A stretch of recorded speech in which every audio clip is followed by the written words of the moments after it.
Joga ir šeimos santykiai, kaip tai derinti ir vystytis. Jei jūs atsimenate vakarykštę paskaitą, kurioje mes apžvelgėme tai, atitinkamai senovės raštų pagrindų galima daryti tokią išvadą. Kaip tai neparadoksalu, bet skirtingi žmonės yra skirtingose evoliucijos etapuose. Tai dėja realybė. Žmonėms priklausomai nuo to, ant kiek subrendusi jų siela, bus įdomus visiškai skirtingi dalykai. Atitinkamai, jei žmogus, švelniai tariant, nesukaupė dar reikiamos patirties, tai jis šuoliuos nuo vieno prie kito. Užmegs vienus santykius, po kurio laiko kitus, ketvirtus, penktus. Ir principe daugelis čia nenusiramina. O yra žmonės, kurie pasirenka tam tikrą stabilumą. Ir atitinkamai, jiem kažkokių santykių pakanka viso gyvenimo bėgyje. Vieni siekia vienos gyvenimo formos, kiti siekia kito modelio. Vieniems svarbu stabilumas. O kažkam atvirkščiai reikalingi greiti santykių pasikeitimai. Viskas turi keistis. Tai faktas, apie tai principe sako gyvenimas. Atitinkamai mes priversti būsim vėl kalbėti apie tas 4 kastas arba varnas, apie kurias kalbėjome vakar. Kodėl tai svarbu? Nes kaip neparadoksalu, bet požiūris į gyvenimą pas žmogų gali būti skirtingas. Ir atitinkamai, jei žmogus gyvena kaip ramus vaišijų, tai puiku, jam ir keisti, principe, nieko nereikia. Iš kitos pusės, jei žmogus pagal prigimtį lyderis, jis kažką pastoviai gerina pasaulyje aplink.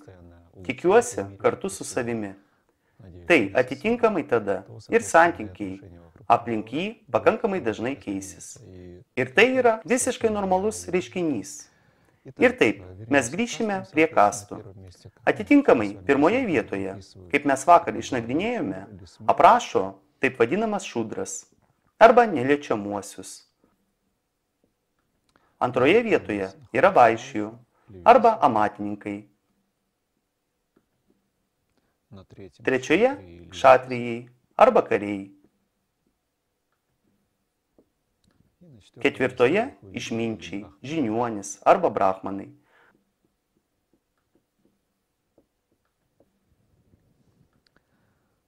Atitinkamai, jei jūs ruošiatės sąmoningai judėti, jūs turite dabar suprasti, kokiame vystymosi etape jūs esate, prie kokios kategorijos jūs galite save priskirti ir kokie instrumentai jums bus reikalingi.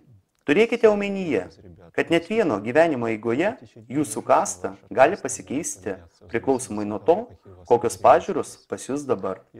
Jei jūs ruošiatės evoliucionuoti, tai jūs to norite ar ne, jūsų požiūris, ketinimai, įpročiai, visa tai keisis. Ir įprastas žmogus keičiasi per gyvenimą. Tas, kas pradeda užsiiminėti, skiriasi nuo įprasto. Tuo, kad jo pasikeitimai iki kažkurio lygio prognozuojami. Įprastas žmogus, kurį permainų vėjas mėto per likimą,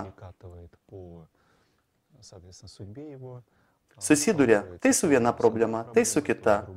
Ir po kurio laiko pastebi save ten, kur neketino. Pas praktiką visiškai viskas atvirkščiai. Praktikai turi iš anksto nuspėti, kur jie gali atsidurti. Na ir atitinkamai ruoštis tam. Mes tokioje pačioje aplinkybėje esame. Mums taip pat sudėtinga tampa su tokiais draugais. Bet mesgi ne egoistai ir stengiamės, kaip galima ilgiau, palaikyti draugiškus santykius. Galvojant, kad galimai žmogus atsitokės. Klausytojai pertraukinėja vienas kitą. Stop. Pasistengime nepertraukinėti vienas kito. Aš dar su mergina neužbaigiau, o jūs jau su draugais. Pakalbam su mergina, vėliau prie draugų grįšime. Viskas palaipsniui. Pas mus laiko pakanka šiandien. O kaip jūs norėjote? Jūs pastebėkite, net jei jūs neužsiiminėtumėte joga, aplink jūs vis vien viskas keisis. Jūs darote prielaidą, kad tai galima. Taip, aš tiesiog žmogus, kuris jaunas žmogus, emocijos. Jei bloga energija išėjo, reiškia jau ir Jis jaučia save geriau. Ir ego. Na, logiška. Taip, prieštaravimo jokio nėra. Reiškia, mes turime pradėti formuoti kažkokią sąmoningą pasaulėžiūrą.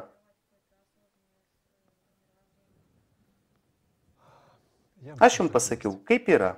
O dabar pakalbėkime apie teoriją. Tai yra, kokie šansai, va kaip klausia, aš negaliu pasakyti apie jūsų šansus. Tai priklauso nuo to, kokie pas jūs karminiai ryšiai su šiuo žmogumi. Dėja, Kali Jugoje, tuo laiku, kuriuo mes su jumis gyvename, pagal raštus dauguma jūsų giminaičių, draugų ir artimųjų, tai žmonės, su kuriais pas jūs egzistuoja neigiamas karminis ryšys. Mano stebėjimai tik sako apie tai, kad tame yra tam tikros logikos. Aš paaiškinsiu, kad aiškiau būtų, net jums nupiešiu. Yra 4 jugos, taip vadinami 4 vystymosi periodai.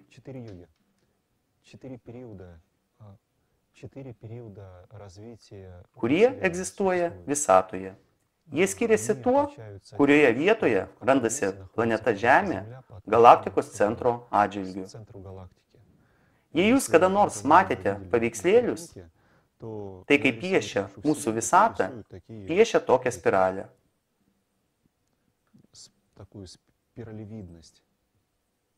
Suprantate, apie ką aš kalbu? Tai yra tokia spiralė, kuri iki kažkurios ribos sukasi. Spiralė tai prasiplėtimo žiedas, tai žvaigždžių sankaupa. Jį pažymi? Ne, jį ir atrodo taip. Jei pažiūrėsite, įveskite internete visatos nuotraukos, pavyzdžiui, ir pažiūrėkite įvairius vaizdus. Anksčiau ir vėliau jūs surasite nuotrauką, kuri skirsis.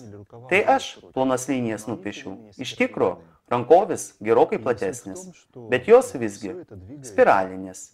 Esmė tame, kad visa tai juda tarsi ant anšies, bet visgi tai randasi tarsi tokioje elipsėje.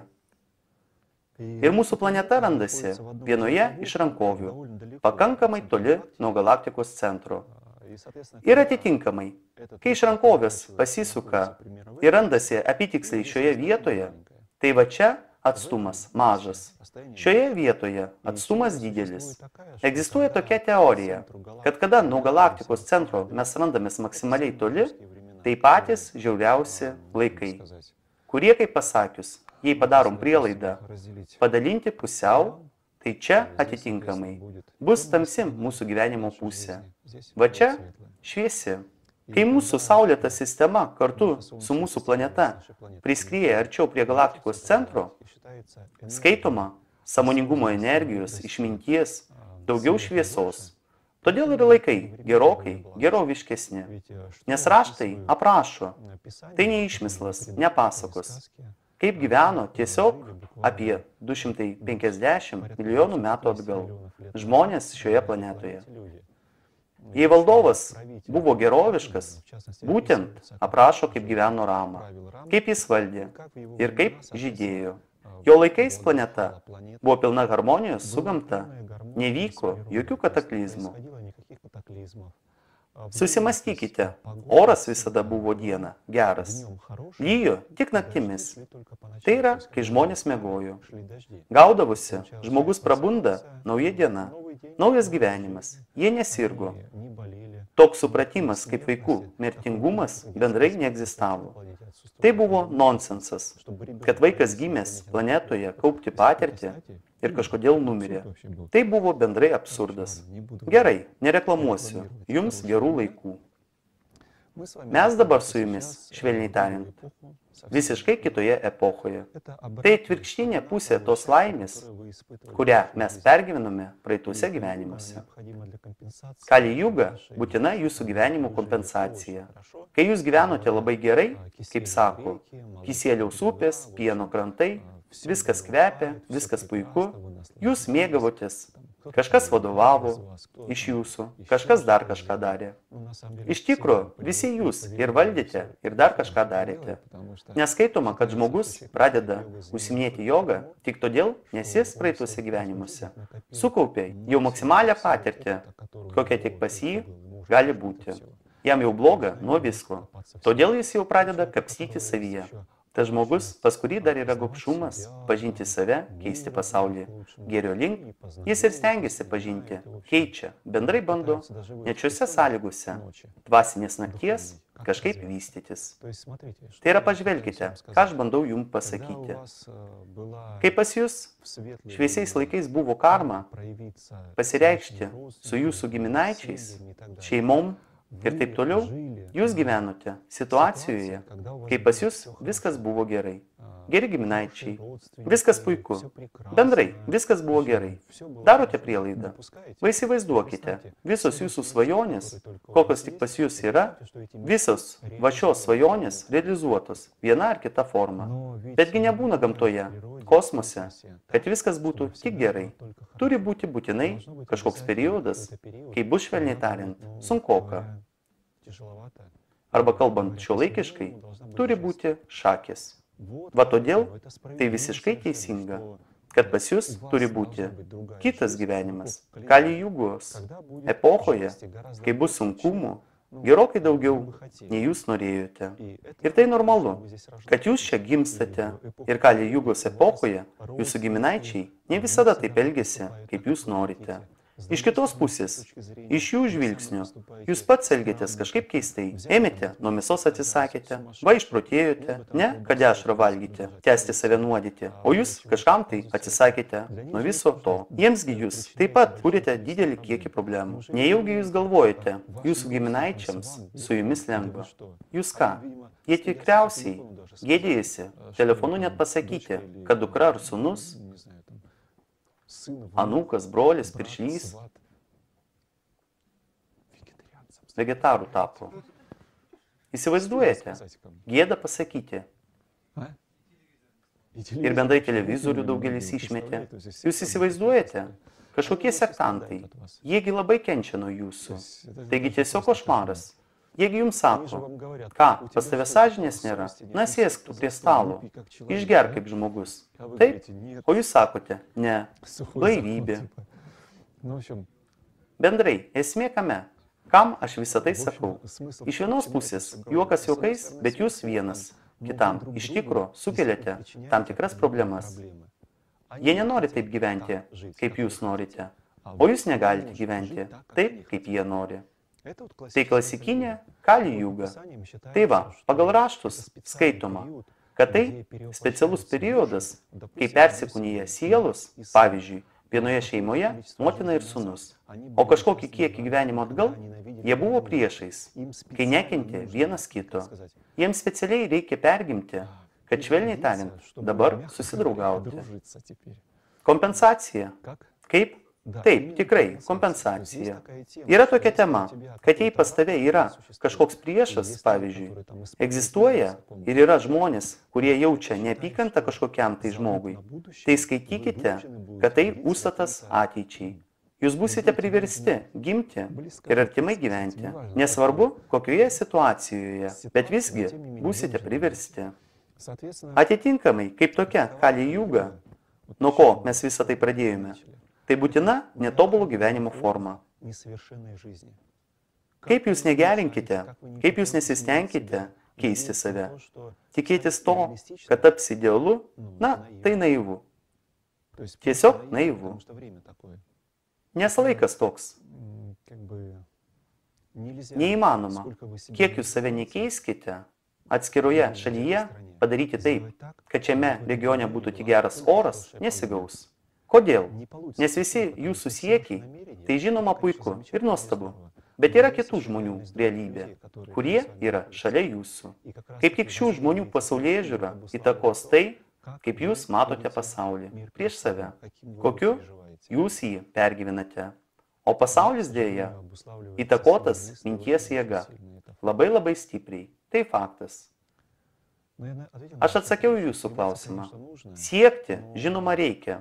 Bet garantuoti, kad pas jūs gausis konkrečiai va su šiuo žmogumi viską sutvarkyti, aš nedrįščiau. Be to, jei jūs suaugęs žmogus ir žvelgiate, kokius ten, 10 metų atgal, pavyzdžiui, buvo kažkoks mylimas žmogus, pavyzdžiui. Aš jūs tikinu, 90% atvejų tai ne tas, kuris jūs domina dabar. Pas jūs dabar, po 10 metų, jau kitas, greičiausiai mylimas žmogus. Ir labiausiai paradoksalu, praeis dar 10 metų, galimai bus trečias žmogus, kuris bus jums mylimas. Pas daugelį žmonių gyvenimas konkrečiai taip ir vystosi. Atitinkamai, kiek jūs nekeistumėte save dėl šio mylimo žmogaus, yra tikimybė, jūs save keisite, bet laimė pas jūs bus su kitu žmogumi. Galimai, aš nenuliūdinau jūsų.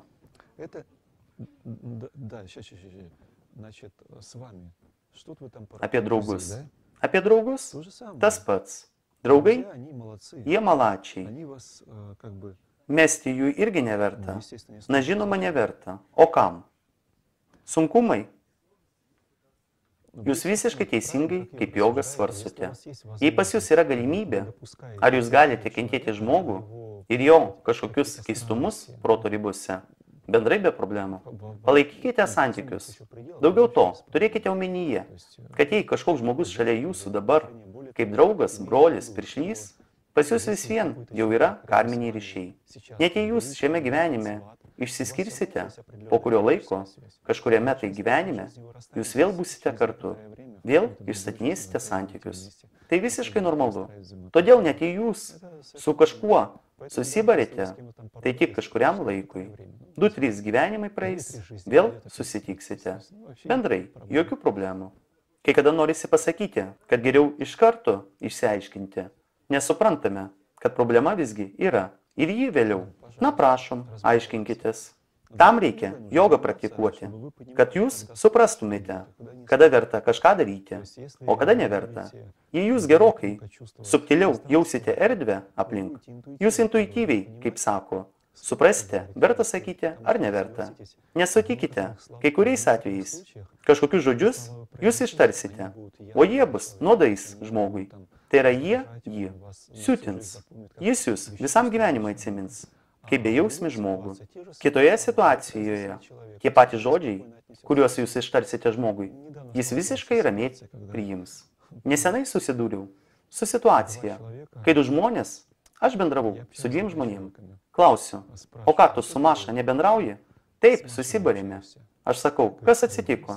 Na, ten buvo tokia situacija. Aš galvojau, ji mane palaikys, o ji manęs nepalaikė. Aš supykau. Na va, jie dabar nekalba. Iš tikrųjų, vaikų darželis. Bet kažkam tai šis vaikų darželis yra svarbus. Pergyvena žmogus. Būtų stipresnis, būtų išmintingesnis. Jis to net nepastebėtų. Kame jūsų klausimas? Aš teisingai suprantu, kad suderinamumas ir kita tai suriša su išsivystymo lygiu, remiasi kastomis ar varnomis, kaip jūs sakėte, apie suderinamumą. Tai kokia prasme? Pavyzdžiui, bendravimas, draugai, kodėl bendri? Interesai skirtingi. O interesai, juos galima pernešti ant kastų? Taip, visiškai teisingai. Interesai pas šudrą, tai bus kažkas ypatingo. Interesai vaišijų, taigi aišku. Jei žmogus siekia tik pasitenkinimo, pas jį, atsiminkite bet kokį savo pažįstamą draugą, kuris aistringas ir kuriam kažkokie malonumai ir pasitenkinimas yra svarbiausia. Atsiminkite tą žmogų. Ir įsivaizduokite kitą žmogų, kuris šeiminiškas, gyvena stabiliai ir ramiai. Jei jam pasakyti, klausyk, važiuojam į žvejybą, o ten žvejyboje pas mus dar bus, ką jie paprastai su savimi vežioja? Alų, jie tai vadina. Taip, alus? Šeiminiškas pagalvos. Na va, aš atvažiuosiu iš šios žvejybos, polaus, ir mano mylimiausia Maša man pasakys, tu kur trainiojiesi, ir dar pavadins mane kaip nors blogai. Todėl aš nevažiuosiu, nes santykiai su Maša man brangesni nei žvejyba su alumi. Darote prielaidą, kad tokie apmąstymai gali būti. Toks žmogus atitinkamai dėl šio stabilumo atsisakys nuo kažkokių pramogų. Todėl tie draugai, kurie priprato prie alaus, žvejybos ir viso tokio, jie pasakys, tu blogas. Tas pats su kariais. Pas juos visiškai kiti interesai. Nuvykti, pašaudyti kur nors, dar ką nors priburti. Jiems šeima tai visiškai atskira daina. Jūs pagal mane uždavinėjote kažkokį klausimą. Aš sakiau, kad jei draugai, tai draugai. o taip šiaip pažįstami, kurie atsisijoja. Galimai. Kaip rodo patirtis, nes draugai jie irgi atsiranda ne šiaip savo. Dažniausiai draugai pradeda draugauti po to, kai jie pergyvena kažkokius kataklizmus. Tai yra kažkokius sunkumus. Tai yra kažkokius sunkius įvykius. Draugystė, kuri patikrinta kažkokiais išbandymais, kaip sako, draugą pažinsi bėdoje. Teisingai, jūs teisus, kad tie žmonės, kurie veržiasi tik link malonumų, pasilinksminimų, įvairiapusiško gyvenimo, tai visa pagrindinė problema gyvenime. Pasikeitimai, taip pasakius. Pas mane, kaip tik porą savaičių atgal, šeimos santykiai, dabar, kaip praktika, greičiau procesai prasidėjo.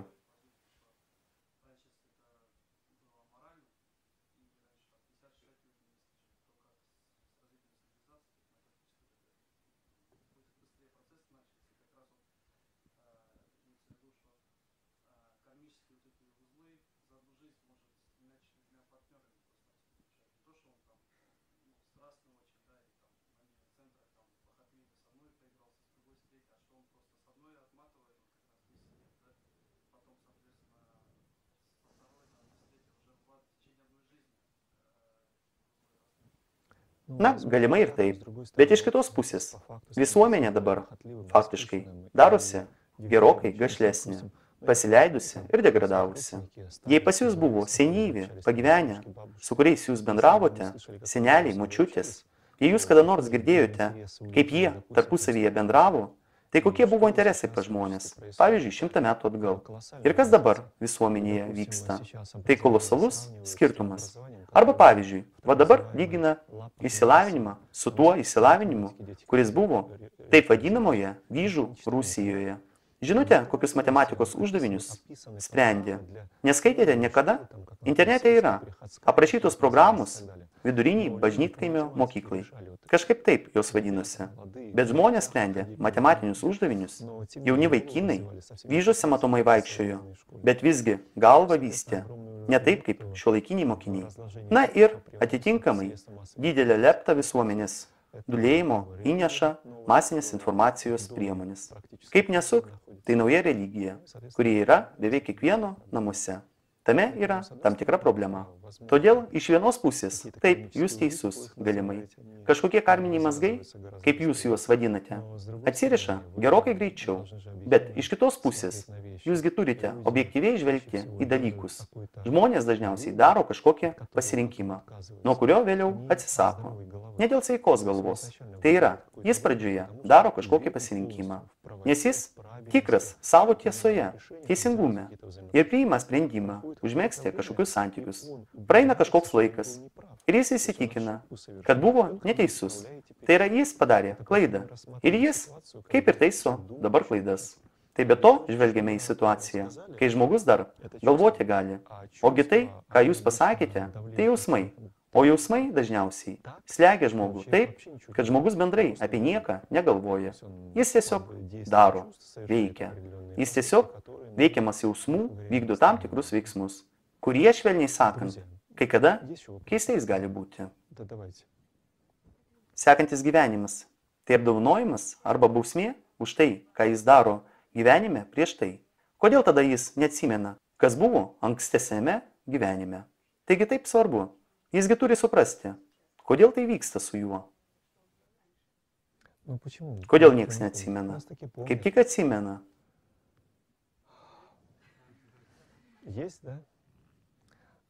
Tinklapyje Omrų yra specialus skyrius. Vadinasi reinkarnacija. Jei yra galimybė, užeikite tenai. Ten surinktas kažkoks medžiagos kiekis šią temą. Ir būtent ten pateikti pavyzdžiai profesoriaus Maudė tyrinėjimai. Maudė tyrinėjo tam tikrus reinkarnacijos atvejus. Juose paliesta labai svarbi tema apie tai, kad vaikai iki 12 metų dar gali atsiminti kažką, bet kuo vyresnis žmogus tampa, tuo sunkiau jam tai padaryti. Nes vaikai jie dar gali.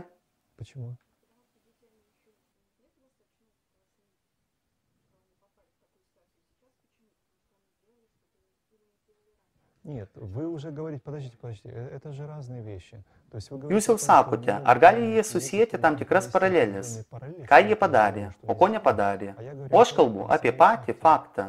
Ar atsiranda atsiminimai apie praeitus gyvenimus?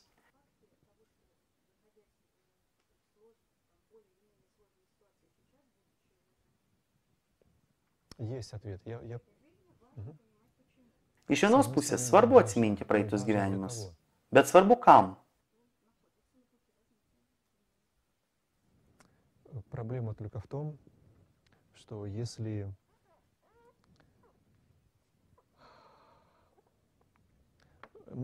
Aš ant jūsų pavyzdžių papasakosiu. Jūs pragyvenote, tarkime, 30 metų šiame pasaulyje. Jūs, kai jūs gimėte šiame pasaulyje, pavadino tam tikrų vardų. Visuomenė aplink suformavo pilnai jūsų asmenybę. Jūs iš savo praeito gyvenimo galėjote atnešti tam tikrus prioritetus arba atvirkščiai neigiamus pojūčius. Kažkokie dalykai intuityviame lygyje jums patiko, o kažkokie atvirkščiai jūs atstumdavo. Bet reikalas tame, kad jūsų siela, jūsų asmenybei neturi jokio santykio. Tai yra, grubiai tariant, jūsų sielai, jūs tai programinė klaida. Tai ne tik apie jūs, tai galima pasakyti apie bet kurį žmogų. Kodėl toks teiginys egzistuoja? Nes pagal raštus yra tam tikras taškas jūsų viduje. Kažkas sako, jis yra širdyje, šis taškas. Tai ir yra tas stebėtojas, kuris kaupia patirtį. Priklausomai nuo to, kokia patirtis domina šią živatmą, ji papuola praktiškai pagal savo pasirinkimus į vienas ar kitas situacijas ir daro savo pasirinkimą. Sutikite, jūs tikrai gyvenime susidurite su tokiomis situacijomis, kai jūs protu suvokite, kad nereikia daryti, o jūs darote. Protas viską suprato, bet jis nieko negalėjo padaryti. Pastebėjote tai?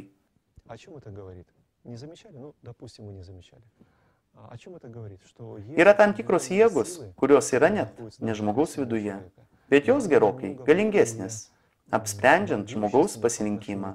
Net jei žmogaus protas, jei tokia živatma gyvena kažkokį kiekį gyvenimo, ji apauga taip vadinama siela. Bet tai tam tikru atveju, jei žmogus pripranta prie tam tikro moralinio elgesio.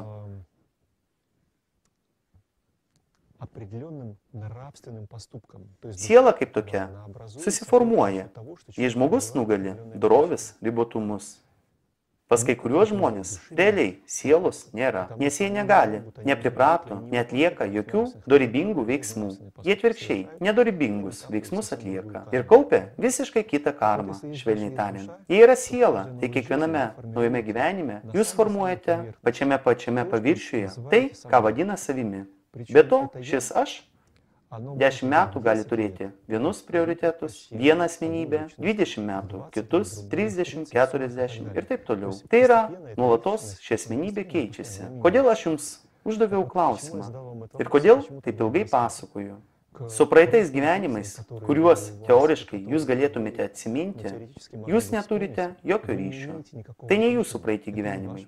Tai živatmos ir sielos praeiti gyvenimai. Tai jos gyveno. O jūs, grubiai tariant, kintanti substancija, kuri dabar yra. Jūs uždavėte klausimą. Būtų gerai, jei visą tai žinoti, suprasti ir daryti išvadas. Taip, tai iš vienos pusės gerai, bet iš kitos pusės. Supraskite, jūs papuolėte, grubiai tariant, į kalėjimą, kur jums nepatinka ir jūs norėtumėte kažką pakeisti. Ir jūs pakeistumėte, jei pas jūs būtų supratimas, kaip tai padaryti. Bet reikalas tame, jei jūsų nuosprendį kontroliuoja tam tikros instancijos, joms svarbu, kad jūs savo nuosprendį atbūtumėte nuo iki. Ir jūs vidurkelėje suprasite, kad darote kažką ne tą. Jūs tiesiog neišbūsite savo nuosprendžio savo gyvenime. Labai geras pavyzdys, nes kalėjime kaip tik blogai. O kai blogai kalėti, žmogus supranta, kodėl jis ten atsidūrė. Matomai, kažką darė ne tai. Taip, matomai yra instancijos, kurios verčia jį ten sėdėti. O aš kalbu apie tai, kad dabar tokia situacija, kad kažkas gali nesuprasti, kodėl jis. Nesvarbu, dauguma nesupranta. Aš kaip tik ir bandau pasakyti, kad šis išorinis stebėtojas, kuriuo jūs esate, kaip persona, asmenybė, jis neturi jokio santykio tam, už ką jis kenčia. Va, kodėl jis negali suvesti galų. Be to, yra instancijos, kurios tame suinteresuotos, kad jis nesuvestų tų galų. O todėl jie neatsimena. Aš bandžiau šio kalėjimo pavyzdžių jums paaiškinti tai, kad jei jūs galėtumėte, grubiai sakant, pakeisti tam tikrų įsisąmoninimų pagrindų savo likimą, jūs automatiškai sugriautumėte daugelį procesų, kuriuos jums lemta pergyventi. Jie jau sukurti jums, jūsų auklėjimui. Būtinai įsisąmoninimą nepaprasta.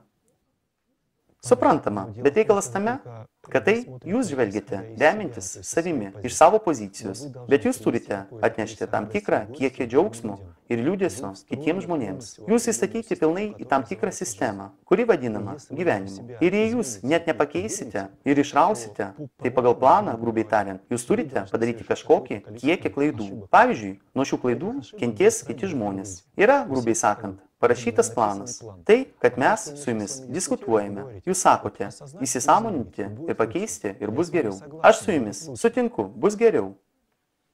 Įsisąmoninti. Tai kas? Reiškia, kokią išvadą? Žinoti, kas tavęs laukia ir tai neišvengiama? Na, kodėl neišvengiama? Aš turiu omenyje tai, ką jūs pasakėte. Yra planas? Teisingai, bet šiame plane gali būti nedidelės variacijos. Stipriai jį pakeisti bus problematiška kitiems stebėtojams.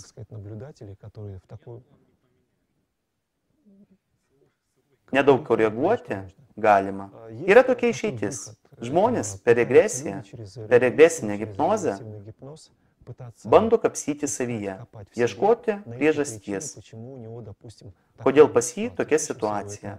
Dažniausiai šios situacijos nagrinėjimus iš probleminės pozicijos, kai žmogus randasi prieš pasirinkimą, ar daryti ar nedaryti. Tada jie eina pas hipnotizuotoją ir bando, remintis hipnotizuotojo žodžiais, padaryti šį pasirinkimą. Mano požiūriu, ne pats išmintingiausias variantas. Aš matau gerokai ilgesnį kelią, tai užsiimti savarankiškai jogą, bandyti tyrinėti, savinti vidinį pasaulį ir eiti į savo vidų jau savarankiškai. Tai gerokai patikimiau. Bus tikrumas, kad niekas neįtakojo jūs į tai, ką jūs pamatėte. Yra daug metodikų jogoje, kurios padeda susidurti su praeitimi. Jei jums tai įdomu, bandykite, ieškokite, tyrinėkite.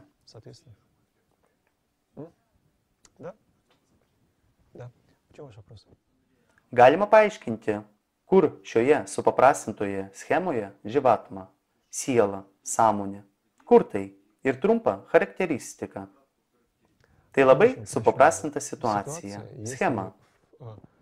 Ir jei visiškai pagal knygą, tai geras sulyginimas su rusų matrioška, kai iš vienos daug mažų. Manoma, kad pati mažiausia tai jūsų fizinis kūnas. Visa kita tai energetinės struktūros, iš kurių jūs susidedate. Ši sistema, živatma, siela, sąmonė, tai kai iš 7 matrioškų padarė tik 3, kad parodyti. Dvasia ir kiti apvalkalai, jos randasi va šiame tarpe.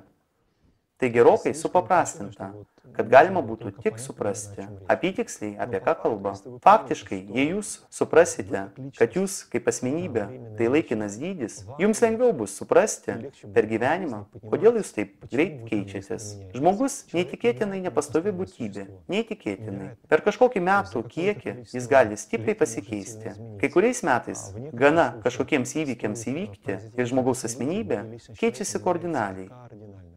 Buvo vienas žmogus, tapo kitu žmogumi.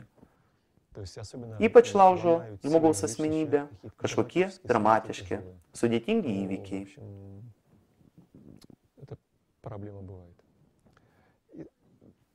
Jūs pasakėte, kad živatma randasi širdyje, o ji gali būti kitoje vietoje. Galimai. Aš ne živatmų specialistas. Kur jie ten stebi jūs? Aš kaip manau, tai ne taip principinga. Сейчас, секундочку, девушки.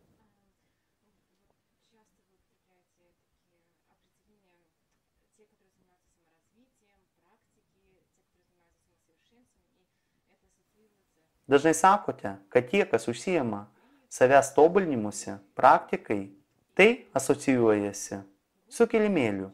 Nuvykti į retrytą, mantros, knygus. Ir tokiu būdu iš šios grupės išskiriami tokie žmonės, kaip mūsų močiutės, seneliai. Močiutei kilimėlis – tai kiliminis takas. Sakant šiuos apibrėžimus, ar nesąlygojami tokie kaip mes su didžiuliu kiekiu nuostabių žmonių, kurie naudojasi galbūt kitomis technikomis, nesąmoningai. Ar teisingai aš jūs suprantu, kad jūs šias technikas neatmetate, bet visgi sakote, va praktikus.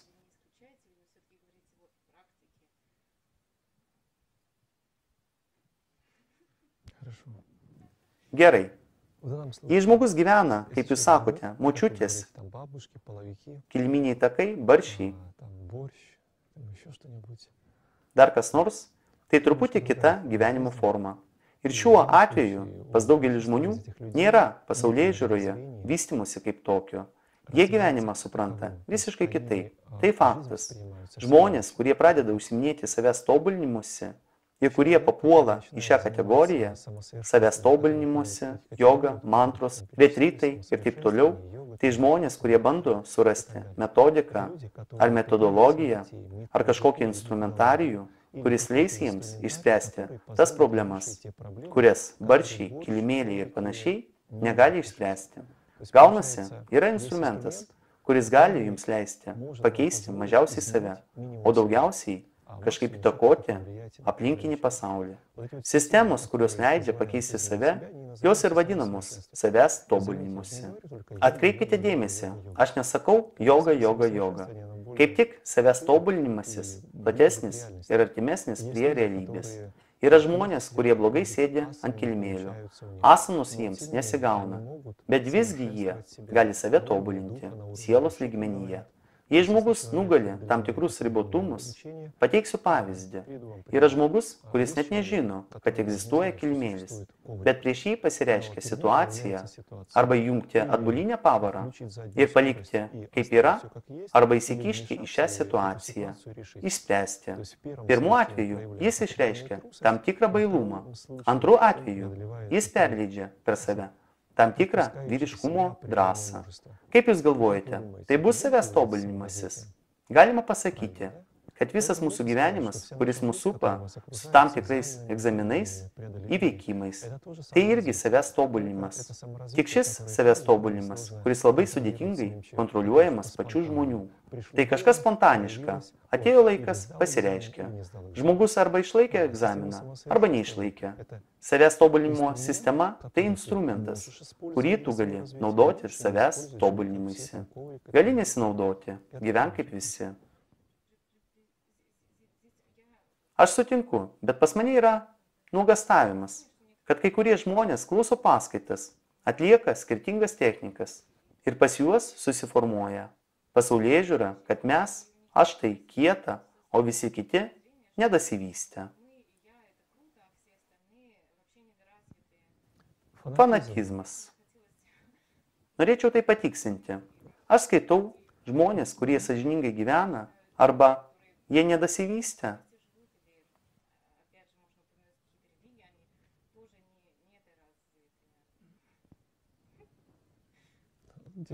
Čia, suprantate, ką atsakytum, vis vien papulsi. Neįmanoma į šį klausimą atsakyti. Supraskite, mes kalbame apie kažkokias siauras specializuotas praktikas, kurios vadinamos savęs tobulinimuose. Tai viena. Žmonės, kurie naudoja kažkokį kitą instrumentarijų, jie prieš tai, kaip užsiimti, turėjo pravesti tam tikrą analizę, prie kokio rezultato jie prieis. Yra žmonės, kurie gyvena spontaniškai. Jūs minėjote apie religiją. Supraskite, kad tik būtų rezultatas nuo šio gyvenimo. Kad tik jie keistusi ne į blogąją, o į gerąją pusę. Ir principe, tai įmanoma. Joga skiriasi nuo religijos tuo, kad čia instrumentų rinkinys yra skirtingas. Kaip žvelgiant iš poveikio į savo energijas, taip ir žvelgiant iš dorovės nurodymų, įsakymų. Jei pravesti paralelę tarp jamos nijamos ir jei kalbate apie krikščionybę, tai, ko rekomendavo laikytis Jėzus Kristus savo pasiekėjams, tai surasite Daug paralelių. Tie patys 10 įsakymų, kuriuos jis davė, sulyginkite su Jama. Pažiūrėkite, paralelės. 70% praktiškai tas pats. Klausimas tik tame, kad jei, sakykime, krikščionybėje yra tik įstatymai apie tai, ko nedaryti, kaip aš girdėjau, tai jogoje yra įsakymai, ką rekomenduoja daryti. Tame skirtumas, kitame daug bendrų. Daugiau to, pas mus tinklapyje, skyriuje, krikščionybė yra medžiagos. Būtent, jei jūs krikščionis, jei jums įdomu, surasite knygą Nikolai Natovič Prarasti Jėzaus metai, kurią jis parašė 1905 metais. Paskaitykite, labai smalsu. Šioje knygoje rašoma apie tuos Jėzaus Kristaus metus, kurių nėra aprašyta Biblijoje. Tais metais jis užsiminėjo savęs pažinimu, savęs tobulinimusi, keliavo po įvairias šalis. Tai viena iš pažiūrų, kodėl ortodoksiniai krikščionys neigia. Tai galimai. Todėl, kaip tokios problemos nėra. Jūs galite pasakyti, kad jogai save kažkaip išskiria. Jie kažkokie ypatingi, o visi kiti barčius verda. Į kilimėlius tiesiog kojas valo. Galimai. Galimai. Toks fanatizmas būna. Ir tai neblogai. Tai visiškai normalus procesas, kai žmogus kažkuriam laikui tampa fanatiku, muša save į krūtinę, išdidumas pas jį atsiranda. Aš kodėl taip ramiai kalbu? Todėl, kad kažkam tai išdidumas tai visiškai normalus etapas, kurį reikia pergyventi. Kodėl? Nes išdidumas yra žmogaus savisauga nuo gerokai žemesnių savybių, kurios pas jį buvo. Gyveno žmogus, pas jį buvo kažkokie primityvūs įpročiai. Ir nuolatos jis šiem įpročiams pralošdavo, pavyzdžiui. Darote tokią prielaidą? Pyktis, rūstybė, pavyzdžiui. Aš žinau, priklausomai nuo to, kokiame lygyje žmogaus kūne energija, jis gali pralošinėti. Tik dėl to, kad neužtenka energijos. Kaip tik jis sukaups energiją, jį pas jį pakils iki išdidumo. Ir išdidumo lygyje dėl išdidumo nedarys primityvių dalykų. Darote prielaidą? Jei jis toliau tęs užsiminėti, net jei dėl išdidumo, nesvarbu, po 2-3 metų jis supras, taip, aš išdidus, jam ir kaimynai, ir kilimėlio draugai, daug kartų, jis viską įsisąmonins ir ramiai nuo šio išdidumo atsijungs. Svarbiausia, jis nustojo deginti savo gyvenimą primityviu būdu. Todėl negalima sakyti, kad kažkurie žmonės daugiau primityvūs, kažkurie daugiau išvystyti. Visi yra skirtingose vystymosi etapuose. Taip pat, kaip ir mokykloje. Jūs atėjote į mokyklą ir matote 10-oką, kuris jau visas klases praėjo. Galima pagalvoti, jis geras žmogus, su juo galima pakalbėti. O tai pirmokas, jis daug ko nežino, bet į jį taip pat beprasmiška žvelgti iš viršaus.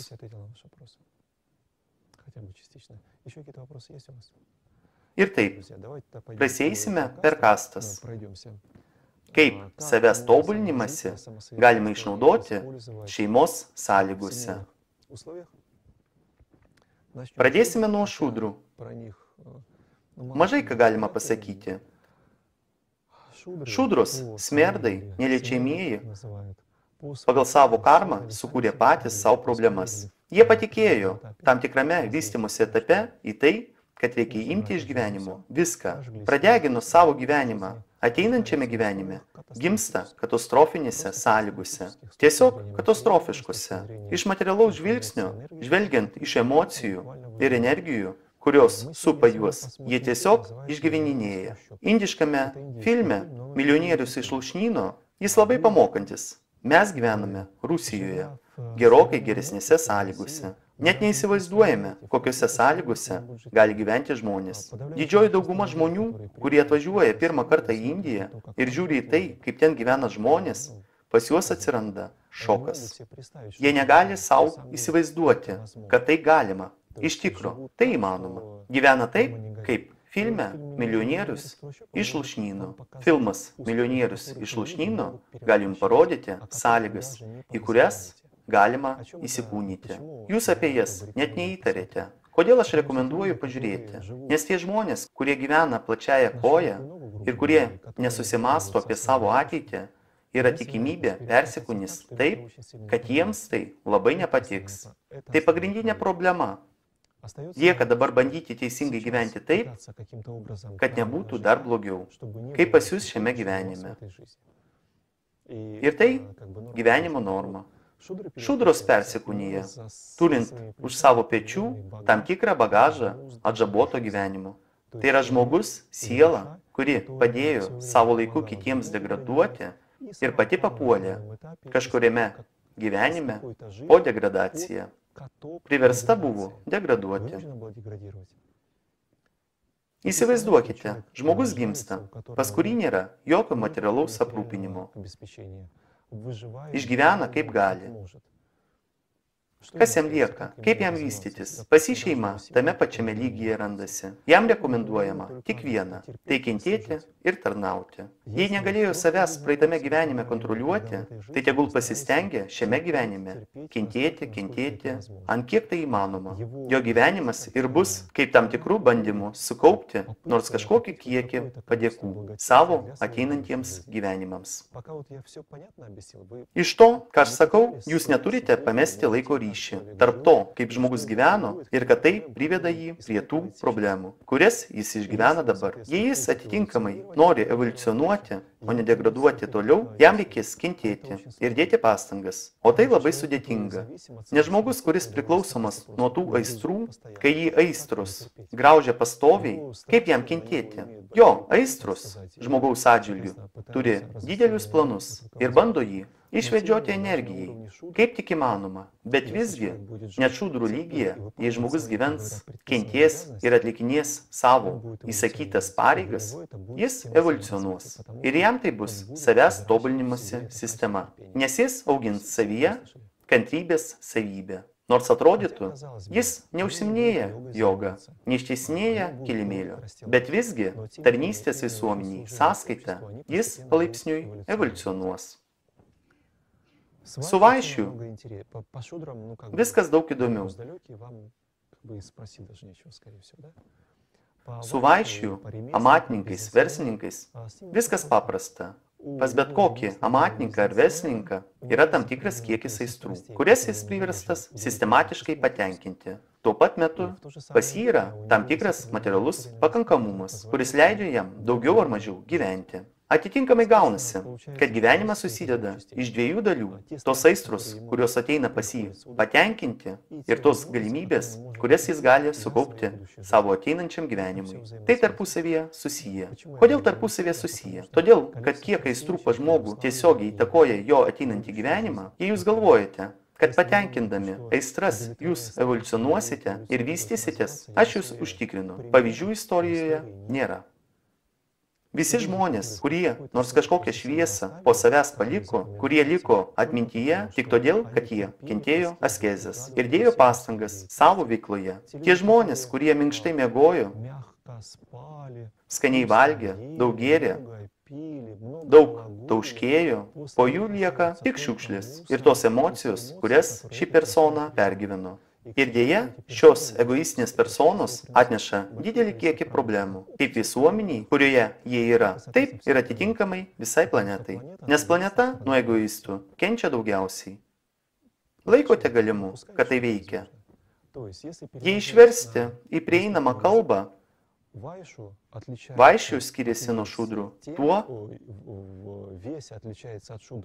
kad pas šudrą net nėra galimybės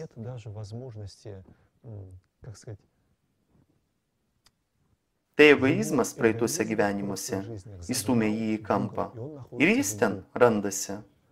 Pasvėsi amatininką, verslininką yra likime visuma tam tikro egoizmo ir tuo pačiu metu kažkokių galimybių, kurias jis gali išreikšti. Jei bus truputį daugiau egoizmo, jei jis leis šiam egoizmui save praryti, jis degraduos. Atsiminkite savo draugus, kurie deda pastangas, kenčia ir vystosi. Tai klasikinis vesi pavyzdys, kurie vystosi. Iš kitos pusės, jūs tikrai galite rasti tarp savo pažįstamų draugų, kurie pirmiau pavirti aistroms. Я вас уверяю, если вы Jie пристально abejotinai посмотрите, evoliucionuos. вряд ли будет Gyvenimas pas эволюционировать, juos жизнь у них лучше geresnis не nebus. становиться. Negerės gyvenimas Не tik будет dėl to, улучшаться жизнь, kad только jie лишь aistrose. страстях, Kuo daugiau страстях, jis страстях. gers, Чем tuo больше blogiau он будет jam пить, darysis. тем хуже ему будет Kuo daugiau становиться. jis kvailystėmis Чем больше он будет užsiminės, там tuo глупостями jam blogiau заниматься, тем хуже ему darysis. будет становиться. Tai Это tarpusavėje взаимосвязано. susiję. Vaišių evoliucijos kelias tai askezės, Частично dalinai аскеза — это askezės служение ir обществу. tarnystė То есть весы visuomeniai. должны обязательно Vėsi быть turi интегрированы в būti общество, būtinai выполнять integruoti какие-то į обязанности visuomenę для ir развития atlikinėti общества. kažkokias pareigas Потому visuomenės что vystimuisi. давайте немножко через Peršokom кадры truputį per пример. kšatrijus. Представьте, Įsivaizduokite, какой-то человек kad kažkoks поверил žmogus в такую концепцию, patikėjo į что koncepciją, должен только йогой kad jis заниматься, turi tik и jogą больше užsiminėti как бы ничего не ir делать. daugiau nieko nedaryti. Jei Если žmogus такой человек patikės поверит, что savo жизнь gyvenime, только йога kad и tik больше joga ir ничего, daugiau nieko, в будущей жизни ateinančiame ничего gyvenime не будет ожидать. jo nieko gero nelauks. Nes Потому что visuomenė общество dirba работает на šiam этого человека. žmogui, А этот человек, o šis получается, žmogus только gaunasi будет прожигать tik свой degint опыт, savo который он gyvenimą, сам создал. kurį Возможно, jis вам, pats sukūrė. как бы не очевидно. Atiduoti skolas vėliau reikės. Постоянно. Pastoviai. Jei žmogus patikėjo į tai, kad jogai tokios ypatingos personos, kurie praktikuoja tik jogą ir viskas gerai, jis gali degraduoti iki šudrus ateinančiame gyvenime.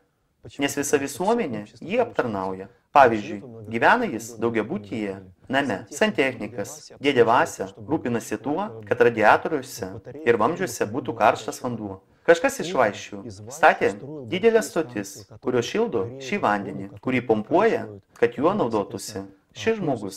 Kažkas aprūpina elektrą. Parduotuvėse iš sandėlių tadžikai tampo produktus, kad pas jį ant lentynos viskas būtų. Visi šį vaizdą aiškiai matote. Ir dabar įsivaizduokite, kad kažkas tiesiog tuo naudojasi šiame gyvenime. Tai gali vykti dėl dviejų priežasčių.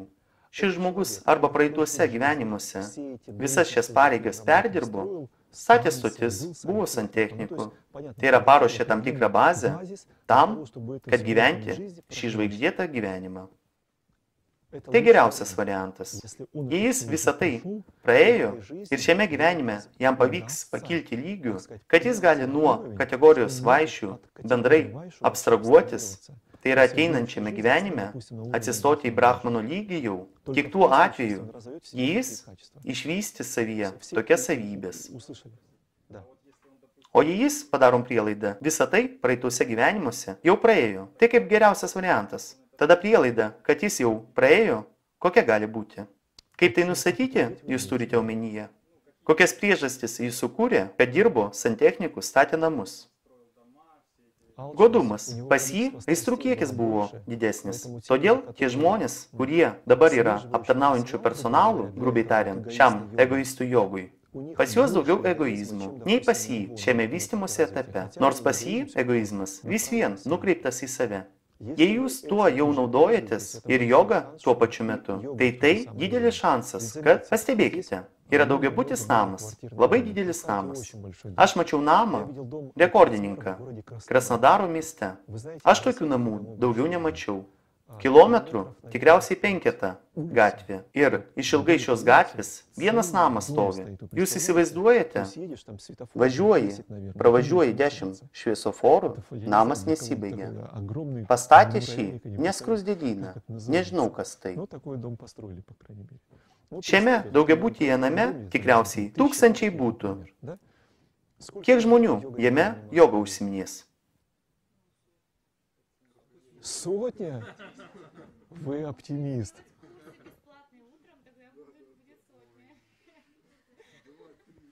Не поможет. На 1000 квартир. Greičiausiai 0,0 procentų. Kažkoks mažas procentas. Padarom prielaidą. Kažkokia dalelė jogų ten gyvena. Žvirblio pavidalu ant stogo. Labai mažas procentas. Gaunasi, jei mes žvelgime į konkretaus jogo gyvenimą, kuriam aptarnaujantis personalas dirba, įsivaizduokite, kiek vartotojų, kurie net nesusimasto apie tai, kad jie pradeginėja savo gyvenimą. Daugelis žmonių pilnai įsitikinę, kad tai yra normalu. Yra žmonės, kurie visiškai įsitikinę, kad tai Dievas davė man gyvūnus, kad juos žudyti ir aš juos valgyčiau ir viskas gerai. Todėl jogo problema, kuris užsiema praktiką šiame daugiabutyje, tai maža problema, lyginant su tais žmonėm, kurie net nenutuokia, kas jų laukia ateityje. Grįžkime. Mes nagrinėjome tai, kad žmogus sukaupė potencialą šiame gyvenime, gyvena, praktikuoja ir kaupia padėkas tam, kad ateinančiame gyvenime toliau šiuo keliu judėti. Tai įmanoma. Čia labai svarbus momentas. Jei aš jums galėsiu paaiškinti, jūs suprasite. Perėjimas iš lygio į lygį įmanomas. Įsivaizduokite, ką šis jogas turi daryti, kaip gyventi, kad tapti brahmanu. Ir ateinančiame gyvenime jis gims ir turės būtą. Ir taip toliau. Ir visgi jo net nenuneš į apačią. Kaip jis turi gyventi? Labai daug tarnauti. Teisingai. Jis turi pilnai savo egoizmą nulieti. Palikti tik altruizmą. Teisingai, jei pas jį bus altruistinis nusistatymas per gyvenimą, pas jį ateinančiuose gyvenimuose bus viskas gerai. Daugiau to, jei jo gyvenimas bus efektyvus kitiems žmonėms, tai visas tas aptarnaujantis personalas, kurį aš jums išvardijau, jie gaus tam tikrą procentą. To sąskaita, kad jie jam padėjo. Nes tai tarpusavyje susiję. Be jų pagalbos jis negalėtų realizuoti tuos pozityvius įvykius, kuriuos jis gali padaryti. Galite padaryti prielaidą? Klausimas, kame? Jei teisingai aš supratau, praktikuoti pilnai pasišventus save jogai reikia, kad vėliau neatsidurti šudros lygyje, tik jei tu užsiimi jogą absoliučiai altruistiniu pagrindu. Ne visai. Altruizmas ne tik žvelgiant iš materialaus aspekto. Jūs negalėsite išgyventi. Jei jūs tik, kaip pasakė mergina, vesite nemokamus užsiėmimus, ir bus ten 10 žmonių, aš jūs užtikrinu. Mes daugelis bandėme. Tai nepadės. Va pavyzdžiui, pas žmogų šeima. Visi adekvatus. Visi sveikina šio žmogaus jogos užsiėmimus. Jie pakankamai pasiturintis tam, kad šis žmogus pilnai pasišvestų jogai. Ir va jis praktikuoja. Pas jį yra tokia galimybė. Noras. Ir jis nori tuo užsiimti visą savo gyvenimą. Nesiblaškant į socialinį gyvenimą. Tai yra, kad sekančiame gyvenime jam nenusileisti, o pakilti. Šiame gyvenime jam reikia užsiimti tuo ne tik dėl savo vystymusi, o perdirbinti savo energiją dėl kitų.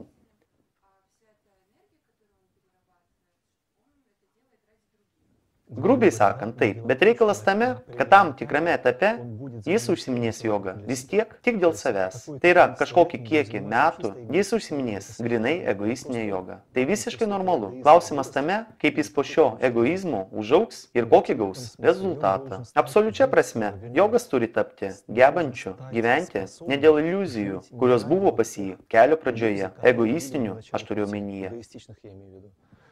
Tai, ką jūs pateikite pavyzdį apie šeimą, tai net labai platu. Panagrinėkime pavyzdį daugeliui gerokai aktualesnį. Yra vyras, kuris uždirba pinigus, ir žmona, kuri bando užsiiminėti jogą. Šeimoje kažką bando daryti. Ir atitinkamai netgi galbūt dėsto. Labai išplitęs variantas. Gaunasi vyras padeda jai keisti jo materialinę energiją į kažkokias žinias.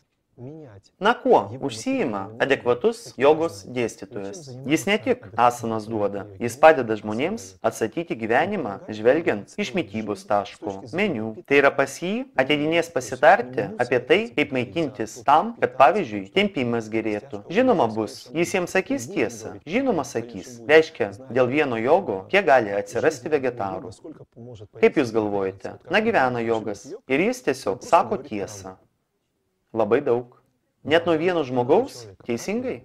Įsivaizduokite, mes nagrinėjame situaciją, kai namas, santechnika, šiluminės elektros stotis, atstatom kitą grandinę.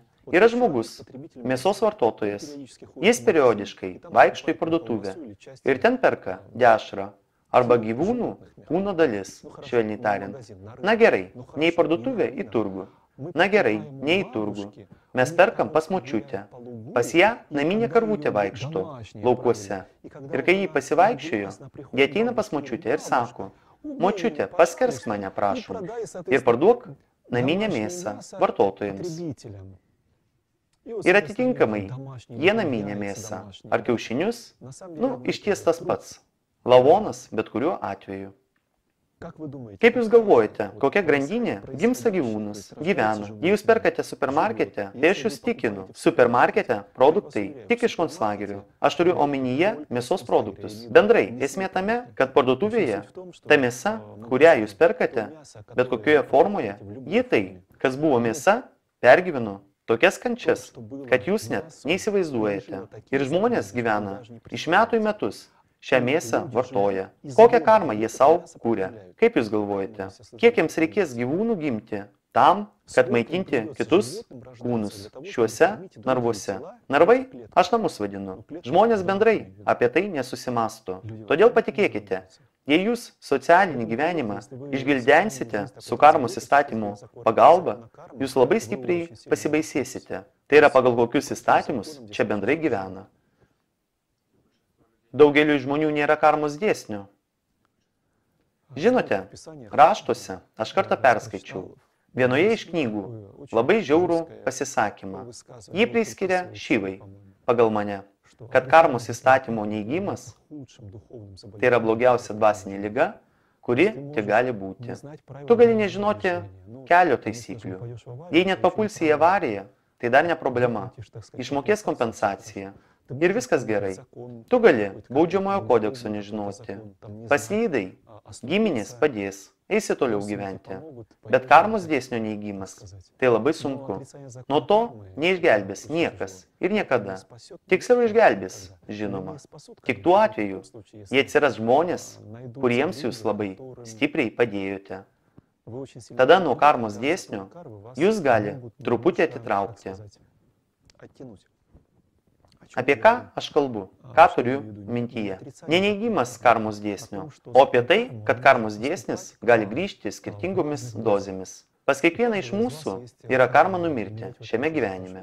Jūsų kūnas fizinis, jis numirs. Visi tai supranta. Tiesiog tai įvyks. Po metų 50. 50 metų Jūs dar gyvensite. Bet visgi ši karma yra. Ji kabo virš Jūsų. Darote prielaidą? Visgi, pas kažką ji pasireikš anksčiau. Žmonės miršta kiekvieną dieną.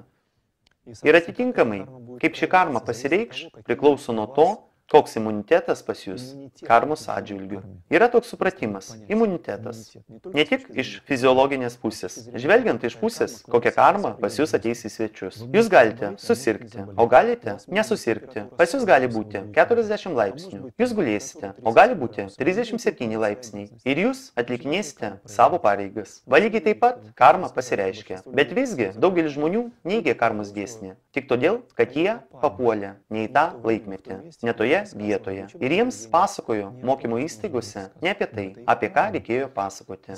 Bet tai jų karma. Čia negalima sakyti, kad kažkoks neteisingumas. Jie šventai tiki, kad dešra tai gerai, kad gyvūnai nekenčia. Jie patys ateina pas močiutę ir pasikiša, kad juos nužudytų. Ir tokios iliuzijos būna, dėja. Mes su Jumis apžvelgėme vaišių amatininkus ir sakėme, kad dėl to, kad pas juos daugiau egoizmo, jie negali atsisakyti nuo savo aistrų. Tai yra tos jo aistros, jam yra svarbios. Šios aistros įtakotos tarnystę giminainiams, sako. Mums giminainiai prisakė, link to judėti. Aš neprieštarauju. Kažkam tai prisakė. Ne problema. Klausimas tik tame, ant kiek adekvačiai žmogus tai darys. Vaišių labai svarbus etapas gyvenime. Tai išsilavinimas. Jei vaišių pradeda realizuoti planą prieš gentainius per anksti, jis labai stipriai kentės. Reikia gauti tam tikrą išsilavinimą, žvelgiant iš energijos taško. Tai ne mano nuomonė. Tai šventraščių nuomonė. Vaišių, kuris ruošiasi gyventi visuomenėje, paisant įstatymus gerai, jis turi praeiti tam tikrą dorovingą išsilavinimą gurukuloje, pas mokytoją. Tai nurodymas gerokai dorovingesniais laikais. Dabar to, žinoma, nėra. Dabar viskas visiškai kitaip. Žmogų nuo vaikystės moko skaičiuoti, rašyti ir atitinkamai atlikti sociume tam tikras funkcijas. Dorivingų orientyrų jo nemoko. Kodėl yra tam tikri griežti įsakymai vaišių? Nes vaišių serga egoizmu. O egoizmas tai problema visuomeniai. Suprantate? Nes pas vieną egoizmo truputį daugiau ir jis atitinkamai viską savo. Šią temą yra pakankamai įdomus filmas. Filmas vadinasi Paslaptis. Jokių būdų nerekomenduoju, bet jei žiūrėti pamokančių aspektų, smalsu susipažinti. Šiame filme Paslaptis pagrindinė motyvacija tame, jei tu nori gauti iš gyvenimo viską, tau reikia į tai patikėti ir svajoti apie tai kiekvieną dieną. Ir tiesiog nagrinėja technologiją, kaip svajoti, kaip pritraukti pinigus. Ten apie pinigus daug kalba. Aš kodėl šypsausi? Todėl, kad žmonės, kurie rekomenduoja, nesupranta, kad šioje pievoje, kurioje jie nori išgauti pinigus, yra kiti žmonės. Jei atsiranda kažkas ypatingai išskirtinis, kuris visą tai po savimi bando paimti, pritraukti, tai kas lieka kitiems? Ir ant kiek jie sutiks su tokia situacija, kurią šis žmogus savo kūrė. Tai ypatingai pavojinga. Kariai, kšatrijai. Karys tampa kariu, jei jis nuoširdus kovotojas už teisingumą. Jis negali praeiti pro kažkokią neteisybę, pro kažkokią netobulumą. Jis bando pagerinti, įsikišti. Jis karys iš esmės, nes iš gyvenimo į gyvenimą visada bandė būti neabejingu. Jis bent jau savo egoistinius tikslus palikinėjo kažkur nuošalyje ir bandė pagerinti, spręsti socialinės problemas. Taip, aš suprantu, kad pas karį taip pat gali būti didelis kiekis aistrų. Jie labai išdidūs. Pas juos išdidumas tai kaip tik plūduras, kuris neleidžia jiems nugrimzti egoistinės aistras. Bet visgi jie bando kažką pozityvaus daryti iš gyvenimo į gyvenimą. Atitinkamai, šis žmogus, kuris dažniausiai žino, kaip savaip gyventi, bendrai gerokai susikaupia, nei amatininkai, bet pas juos taip pat yra tam tikros aistros. Kšatrijams arba kariams labai svarbu praeiti apmokymus. Tai yra jie daug metų užsiema kažkokiu savęs tobulinimu arba deda kažkokias pastangas savo vystymuisi. Jei vaišių tingi, tai kšatrijai vystysis. Tai pagrindinis jų skirtumas. Pas vieną daugiau valios, net jei dėl išdidumo. Jis daugiau dės pastangų savo vystymuisi, ant kilimėlio, ar nesvarbu kaip, na bent jau tobulės. Šiuolaikinėme sociume dabar daug egoistiškų ir godžių žmonių bando į kšatrijų kategoriją eiti. Būna, bet, kaip sakoma, toks laikas, kad tokie dalykai vyktų. Tikėkime į gėrį, kad tarp kšatrijų bus vis daugiau sąmoningų ir sąžiningų žmonių. Tada ir visuomenė vystysis į gerąją pusę. Jei pravesti tam tikrą paralelę,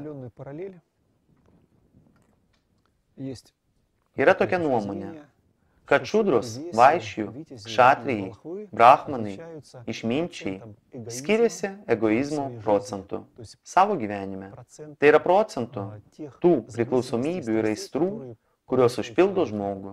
Palyginimą pateiksiu tokį. Jei pavyzdžiui 90% tai egoizmas, 10% altruizmas. Sudarysime tokią lentelę. Egoizmas, altruizmas, šudros 90%, 10%, vaišių 70%, 30%, kšatrijai 50%, 50%, brahmanai išminčiai 30–70%. Pašudras 90% egoistinės motyvacijos ir 10% tai tai, kai jis kažką gali daryti. Pas vaišių jau gerokai mažiau, pavyzdžiui, 70 ir 30%. Pas kšatrijų galimai jau 50 ir 50%. Taip tiksliai, natūralu, tai ne statistika. Tai skaičiai, kurie įtakoja tai, kodėl žmonės papuola į vienas ar kitas blogas situacijas. Pas išminčius atitinkamai turi būti, to reikia siekti, 70% altruizmo. 30% tai tie egoistiniai motyvai, kurie jiems būtini, kad išgyventų sociume. Šis egoizmo ir altruizmo santykis įtakoja palaipsniui žmogaus reinkarnaciją. Natūralu, negalime tikėtis, kad šudra staiga tapo altruistiškas ir staiga išaugs per reinkarnaciją vos ne iki brahmano lygio. Taip nebūna. Tai labai ilgas procesas, iš gyvenimo į gyvenimą. Kad praeiti šudrai, pavyzdžiui, nuo jo visiško praradimo būsenos iki brahmano gali prireikti 1000 gyvenimų. Bet visgi jis gali nušliaužti iki šios būsenos. Ir va čia, net jei jis stumėsi, jį vilioja brahmano gyvenimas, vėl gali viskas išsispręsti, kaip su tuo būtu, kuriame yra vartotojas. Ir yra žmonės, kurie jį aptarnauja. Jei pas šį išminčių bus daug egoizmo, ateityje jis vis vien degraduos iki šudros. Ir gaunasi, kad iš gyvenimo į gyvenimą ant arklio, po arklių, ant arklio, po jojikų, ištrūkti iš šio rato labai sudėtinga, nepaprastai sudėtinga. Deja, ypatingai šiuolaikinėje Indijoje matomi brahmanai, egoistai, kurie išnaudoja turistus ir viską aplink save gauti kažkokią materialią naudą, kad jiems gyventi. Jei šią lentelę pamatėte ir padarykite prielaidą, kad tai įmanoma, tai įtakos jūsų adekvačius poelgius, kuriuos jūs darysite. Kodėl? Nes jūs puikiai suprantate, kad dabar jūs grįžti namo, pas jūs ateis vis dar tos pačios aistros, ar tie narstymai, po kurių jūs išvažiavote kažkuriam laikui. Taip, galimai jūs dabar 5 dienas bandėte pakeisti energiją. Taip, galimai jums teks pakovoti su šiomis problemomis. Bet dėka energijos, kurią sukaupėte, galite nugalėti kažkuriam laikui. Klausimas tik tame, kaip jūs jas nugalėsite, kiek tai bus egoistiška. Ar ateis jos pas jūs dar kartą? Kad jos pas jūs neateidinėtų šios problemos, tapkite altruistais, jei įmanoma. Truputį keista, bet tik taip galima tikriausiai išgyventi. Jūs nepapasakosite apie išminčių žinių šeimas? Papasakokite, prašom. Planuojate sukurti? Žinoma, papasakosiu. Jie neįprasti. Vyras ir moteris, kurie stoja ant šio kelio, skirsis nuo daugumos statistinių egoistų. Aš tiesiog bandau jums iš karto kažkokius gyvenimiškus pavyzdžius pateikti, kad būtų daugiau mažiau aišku. Bet pačios žmonės, kitas žvilgsnis į realybę, jie truputį turi būti ne iš šio pasaulio. Todėl ir gyvenimas pas juos klostysis ne visai toks, kaip pas daugelį žmonių. Kaip gauti tokią šeimą? Jūs pats turite būti šiame lygyje. Tada ir moteris atsiras iš tokio lygio. Mes kažkaip bandėme su jumis kalbėti apie karmą. Kas įtakoja karmą? Galime mes keisti ar negalime? Galime daryti poveikį karmos pasireiškimui. Darome prielaidą. Yra kažkokia persona. Pas šią personą yra keletas karmos vystymosi variantų. Priklausomai nuo to, kokia energija bus pas šią personą, yra 2 vystymosi įvykių variantai. Ладно, давайте рисовать. Вот так не хочу таблицу стирать. Настолько важная. А? Направо-налево. Не важно, сейчас. Вот есть персона. Может быть одно развитие событий, другое развитие событий. В этом случае Vienu atveju какие-то bus kažkokie mėlyni įvykiai, kitu atveju kažkokie žali įvykiai. Jie skirsis. Čia iš vienos pusės pasirinkimo žinoma jokio nėra, o yra tik įvykių vystymosi variantai, kurie iki kažkurio lygio sąlygoti. Jei sakykime pasiūlyti, kad tokių mėlynų ir žalių nupiešti šeimą, kurią mes bandome nagrinėti, tai šiuo atveju šio žmogaus kokybė sąlygoja tai, kokia moteris šalia jo. Tai mes kalbėjome apie šeimą. Kaip pasiekmė, Дети будут другие в этом Vaikai bus случае, kitais abiejais и в этом atvejais. случае. Jie bus kiti tikrai. Taip, slavų požiūriu arba rodnovėrai jiegi sako, vaikai ateina iš savo giminės. Tai yra, pas vyrą ateina tie vaikai, kurie buvo jo giminėje. Žinote šią koncepciją? Ne? Tai tokia idealistinė koncepcija, kad yra sūnus. Pas sūnų, kai jis užaugs, gali gimti senelis. Aišku, o pas anūką gims tėvas šio sūnaus. Jie kaip persikūnyje, iš vieno pas kitą, grubiai tariant. Ну, по времени через одного получается. Если по времени Tokia idealistinė koncepcija может родить, то значит рожается. Ну, такая идеалистическая. Значит, прадед. Значит, прадед, да. ir teoriškai tai gali būti. Bet reikalas tame, kad kiekvienoje giminėje yra žmonės su skirtingais potencialais. Tai yra netolimi, yra atvirkščiai, pažengę, išminčiai. Klausimas tame, kokie žmonės iš šios giminės gims pas tave. Tai priklauso, iš tikrųjų, nuo daug ko. Bet pačioje pradžioje viskas priklauso nuo šios žmogaus energijos. Todėl, kad energija jį privilios. Nesvarbu, kiek jūs gražus. Nesvarbu, kokia materiali padėtis. Visa tai antriniai dalykai. Pirminė yra energija. Kaip tik ši energija viską ir sąlygos, kokie įvykiai vystysis. Blogiausias variantas - tai kai žmonės skuba. Brahmanai, jie teoriškai neturi niekur skubėti. Tai yra jis atvirkščiai turi atitraukinėti priėmimą kokiu nors sprendimu tam, kad tai savaime ateitų. Neverštis siekti kažko, o tai savaime turi ateiti. Suprantate, kame skirtumas? Kai žmogus siekia, jis sukuria pats savo problemą. Kodėl?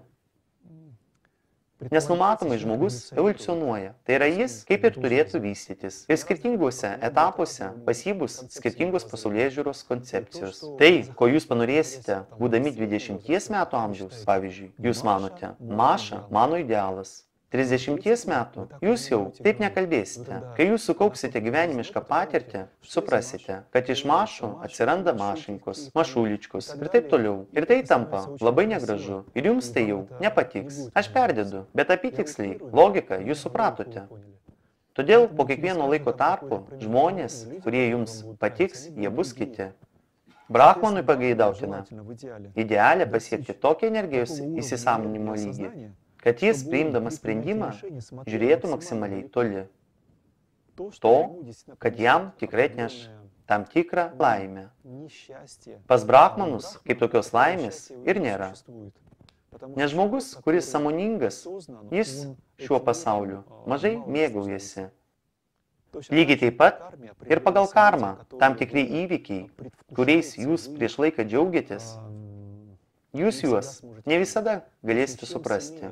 Kuo stipresni pasišminčių sensatyviniai įgūdžiai, tai yra informacijos nuskaitimas, tuo blaiviau įžvelgia į dalykus. Todėl, kaip tokia laimė, į kitą. Jo laimė tarnystėje, pavyzdžiui. Padarei gerą darbą, diena praėjo, ne veltui. Nieko nepadarei, tuščia diena praėjo. Todėl saulė šviečia, lietus lyja. Visa tai antriniai dalykai.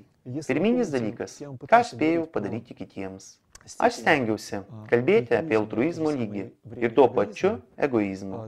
Išminčiui tarnavimas raudonų siūlų pereina per visą gyvenimą.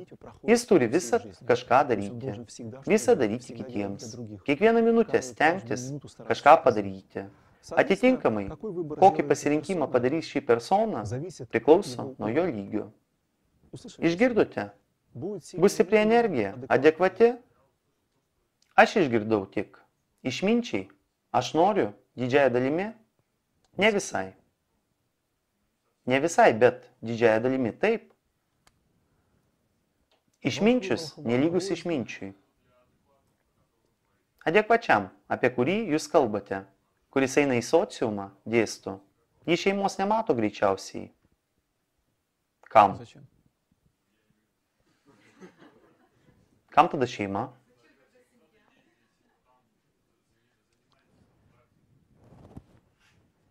Suprantate, jei jis, kaip šeiminis žmogus gyvens, tai abejotinai bus gerai. Todėl jis ir važinėja, ir užsiema. Vaikai gali supratingai žvelgti į tai, kad tėvo praktiškai nemato. Ir būtų keista, jei tėtis su jais bovytųsi. Vaikai užaugs, vėliau tėvas su jais pašnekės. O kaip jie be tėvo? Tai normalu? Для них совершенно Jiems нормально. tai visiškai normalu. Без особо. Они мне письма пишут, я им пишу. Мы рядом, так сказать. Не в этом Net tame дело. reikalas. Вы, Supraskite, поймите, prašom пожалуйста, teisingai. Natūralu, Естественно, pas tokį говорите tėvą о вас ir таких vaikai людей, tokie что gimsta. будут Jie грубы. žinojo, kad tai В общем, bus, вернемся grubiai к tariant. детям, Grįžkime к prie Волхву Brahmano и vaikų, Брахмана, kuris который mėgina пытается gyventi. жить. Vaikai pas Brahmaną, kuris bando Или в семье, gyventi, ar которая, šeima, как kuri, строго kaip jūs сильно sakote, будет slėgs. тяготить. Aš sakau ne visais atvejais, o pagrinde. А, ведь Sutikite, согласитесь, Brahmanas, Брахманы Brahmanai разные, и они nelygus. будут Ir jie выполнять atlikinės разные роли. įvairias roles. Поэтому Todėl нельзя negalima сказать, sakyti, правильно вы teisingai сказали jūs или pasakėte неправильно. ar В некоторых neteisingai. случаях Kai kuriais начало atvejais какого-то galimai kažkokį брахмана brahmaną семья может išminčių быть. šeima В slėgs. некоторых Kai не kuriais будет. atvejais А ne. в O kai некоторых, kuriais наоборот, ji будет atvirkščiai помогать. netgi padės. Почему? Kodėl? Потому что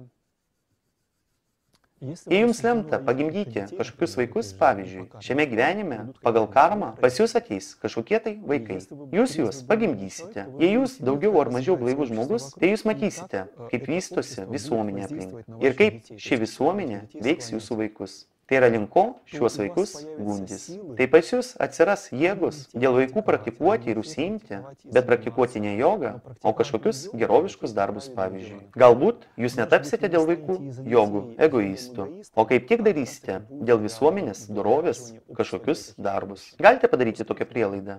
Nes jei jūs gyvenate pats, pas jūs viskas gerai. Tai yra, na, ko pergyventi. Karma gera. Santechnikai dirba. Noselė kvėpuoja.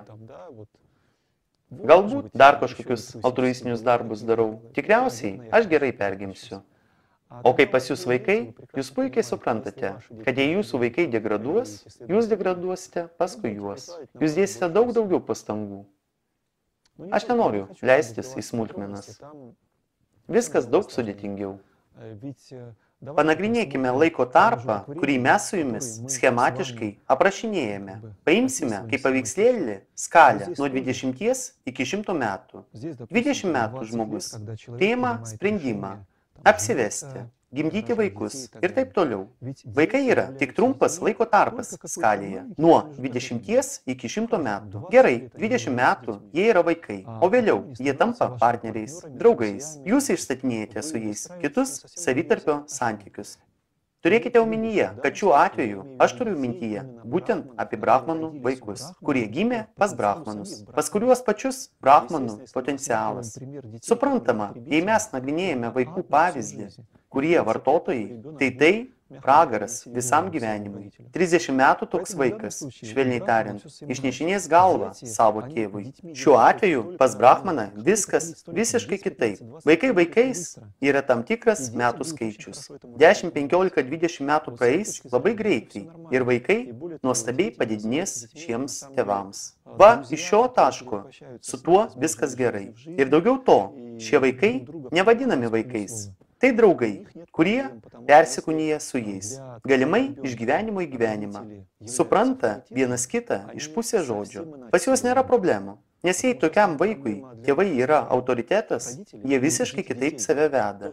Nes pagrindinė problema vaikams yra ta, kad tėvai nėra autoritetai. Tėvai sako vieną, vaikai kitą. Nes vaikus auklėja masiniai informacijos šaltiniai, filmai, kažkokie kiti institutai, kurie aplink sociume yra. Ką jie auklėja pas vaikus? Egoizmą. O egoizmas tai nuodas šeimai. Tai yra vaikas egoistas šeimoje. Tai nuodas praktiškai visai šeimai.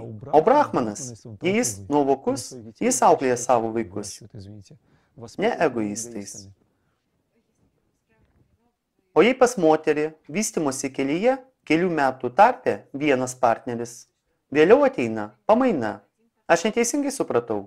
Nenoriu viską sumaišyti į vieną, bet pavyzdžiui, Tursunovas sako,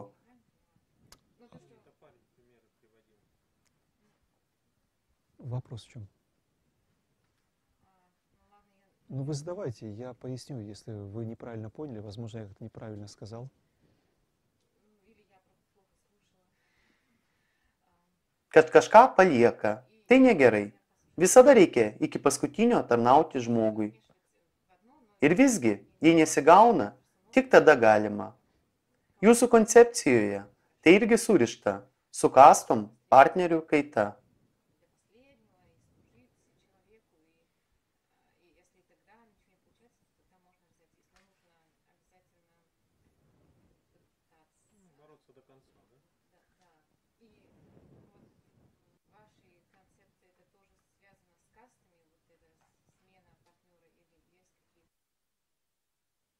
Su kastom tai niekaip nesusiję, nes kastos ir partnerių kaita skirtingose plokštumose. Tai kaip barščiai ir obuoliai. Barščiai tai jau paruoštas produktas. Obuoliams dar užaugti reikia. Taip ir su kastom. Tai viena. O ar pasieks partneris iki tavo kastos, tai jau visiškai kita. Paprastai brahmanui labai ilgalaikis žmonos auklėjimo procesas. Atskirti kvailystes nuo egoizmo pradžioje reikia. Tai labai ilgas procesas. Šis procesas labai ilgai tęsiasi. Bet visgi, jei pas jūs yra karminiai ryšiai su šiuo žmogumi, jis visą tai išlaikys. Tai yra žmogus, kurį jūs bandote vesti, jei nėra ryšio, neišlaikys. Galima samprotauti ilgai, bet gyvenimas greitai ištaisys taškus ir viską išaiškins.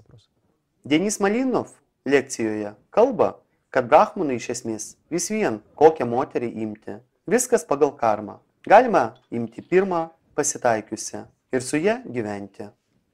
Ne, bet jūs galite pabandyti, žinoma. Galbūt būtent jums tai ir gausis, bet toks supratimas, kaip pirma pasitaikiusi, jūs man atleiskite. Jums vakar patiko viena, rytoj kita, poryt trečia. Kur pirma pasitaikiusi? Kuri buvo vakar, šiandien ar ryt? Yra vienas matas. Supraskite. Moteris turi tarnauti savo vyrui. Ir tame lygyje, kuriame kažkas iš jūsų planuoja ieškoti savo moterį, niekada neieškokite nei dėl grožio, nei dėl piniginės, kokia jį bebūtų turtinga. Visą tai sąlygina. Bet kuri moteris po 20 metų nustos būti ta gražuolė, kuri tau patiko. Faktas. Bet kokie pinigai, kurie pas tėtį buvo, jie irgi pasibaigs. Tai irgi negali būti kriterijus. Svarbiausia, tai tarnystė. Tai yra, jei jums moteris tarnaus, jei ji jums kažkuo padės, jei tai pagrindinis jos sielos leitmotyvas, jei jūs matote, kad moteris yra altruistė, bando tarnauti, tai pats geriausias patikrinimas. Visi kiti faktoriai, kablukų aukštis, dar kas nors, visa tai antriniai dalykai. Jūs sakėte, kad jei pas vyrą moteris dėsto jogą, o sponsoriauja jos vyras, jis leidžia tam pinigus, kuriuos pats uždirbo, tada kas gaunasi? Žmona atidirbinėja už du? Arba uždirbinėja, arba atidirbinėja. Nežinoma. Arba ji buvo tokių vyrų, arba ji bus vyrų. Nesvarbu. Svarbu tai, kaip ji gyvena, kam ji leis savo pinigus, savo energiją. Vyras, jis šiuo atveju padeda. Jis ir taip padedinėtų. Net jei ji nedėstytų jogos, jis vis vien padedinėtų. Nes ji namie kažką daro. Klausimas tik tame, ant kiek šios moters gyvenimo efektyvumo koeficientas, kaip dėstytojo, aukštas ir adekvatus. Iš vienos pusės ji gali daug gerovės atnešti. Iš kitos pusės jūs teisus. Jei šie pinigai uždirbti ne visiškai teisuoliškų būdų, tai bus labai sunku. Galiu pateikti vieną pavyzdį. Dama viena papasakojo tokią istoriją. Pas ją tėtis kelių policininkas. Ji dabar jauna mergina, 20 metų kažkur. Kol kas dar gyvena šeimoje. Bet tėtis milicininkas, uždirbinėja pinigus. Aišku, mesgi teisinėje valstybėje gyvename. Jūs apie ką pagalvojote? Esmė vakame. Ji pasakoja, kaip žvelgia į savo praktiką, kai jis išėjo į tarnybą, atėjo, ji bendrai nieko su savimi padaryti negali. Viskas sumedėja, ji jo dukra, natūralu. Jis nuėjo į tarnybą. Ten ne pačios geroviškiausios sąlygos, kuriuose jis dirba. Aš negaliu pasakyti, kad pas juos saldus gyvenimas, labai nesaldus, bet visgi, jis sakė, kad kai jis ateina iš tarnybos, jis su savimi užsiimti negali. Bet ji gyvena jo sąskaita. Kokia išeitis? Arba keisk situaciją, arba gyvenk savo sąskaitą. Да, постройка поселения сначала, потом живи там. Čia svarbus va koks momentas. Jogos dėstytojas gali visiškai ramiai save aprūpinti, bet ne pirmais metais. Pirmais metais jam reikalingas kažkoks palaikymas. Tai turi būti arba kažkokie aktyvai, kurie pas jį sukaupti, arba antras variantas yra kažkokia šeima, kuri jį palaiko.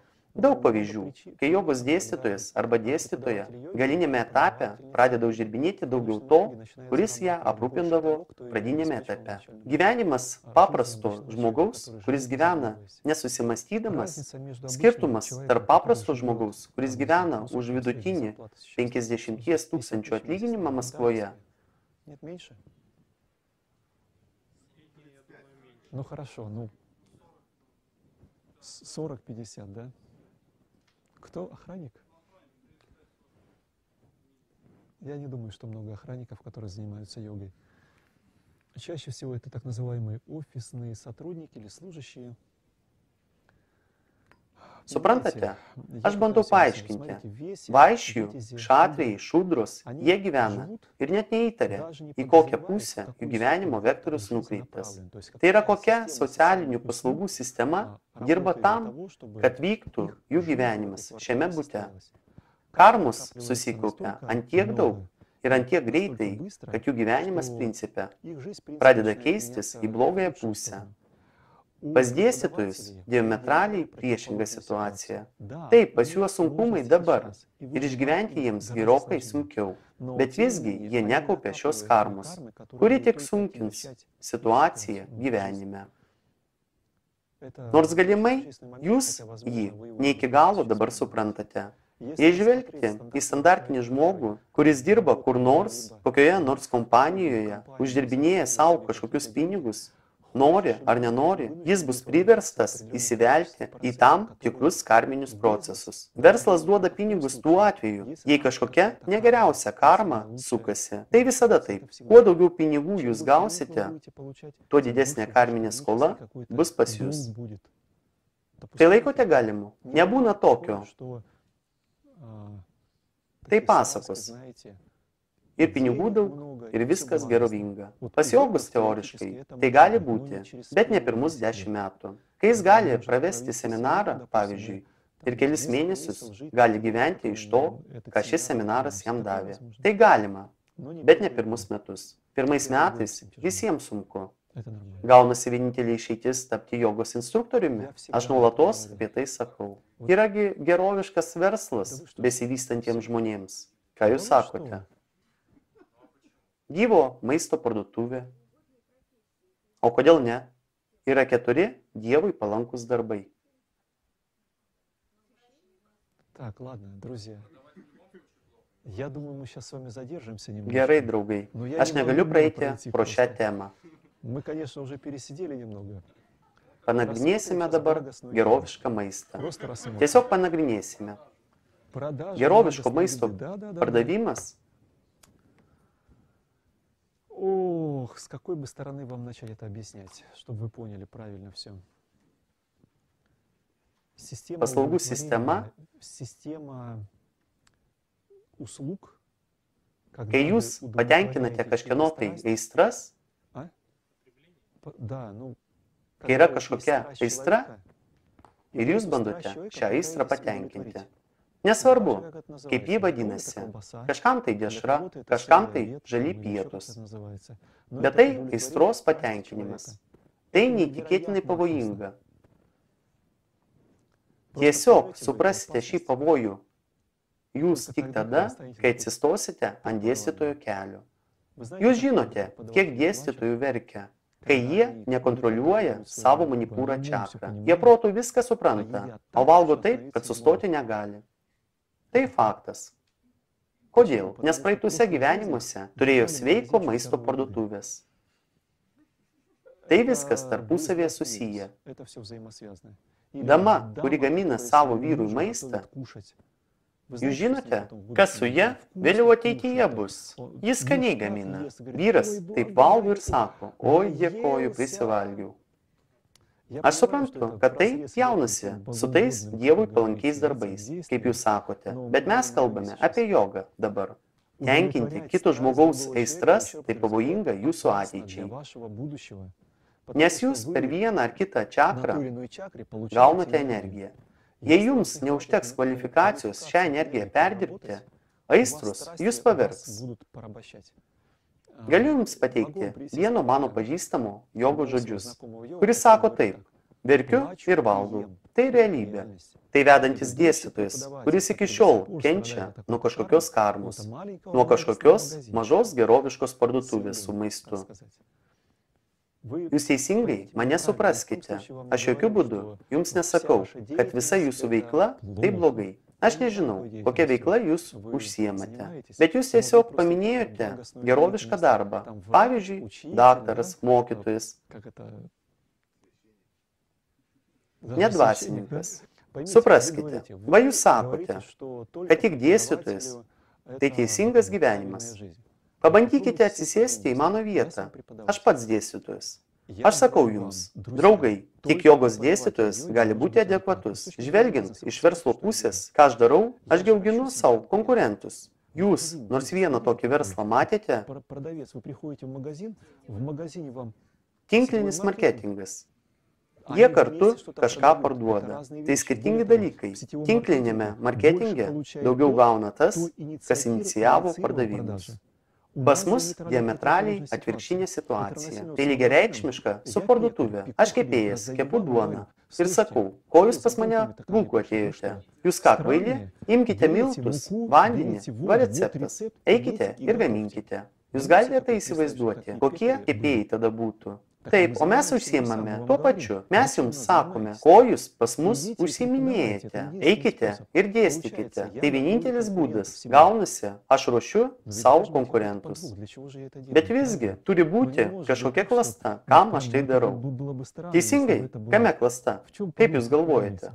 Kuo daugiau geroviškų žmonių, tuo kieno? Jūsų, kurią jūs sukaupsite?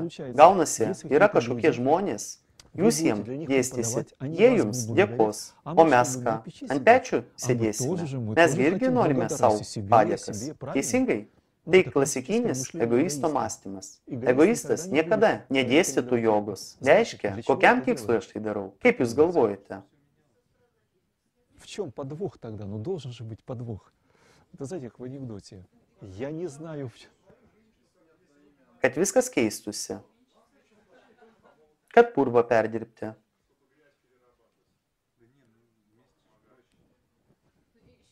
Василий, вы цинично судите.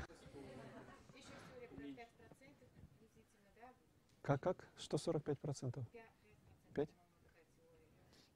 Yra teorija apie 5 procentus. Kuo daugiau geroviškų žmonių, pasaulis pasikeis į gerąją pusę. Taip? Pagal statistiką 3 procentai tik. Bet visgi, žvelgiant iš verslo pusės, tai keista, ką mes darome. Jūs laikote tai galimu?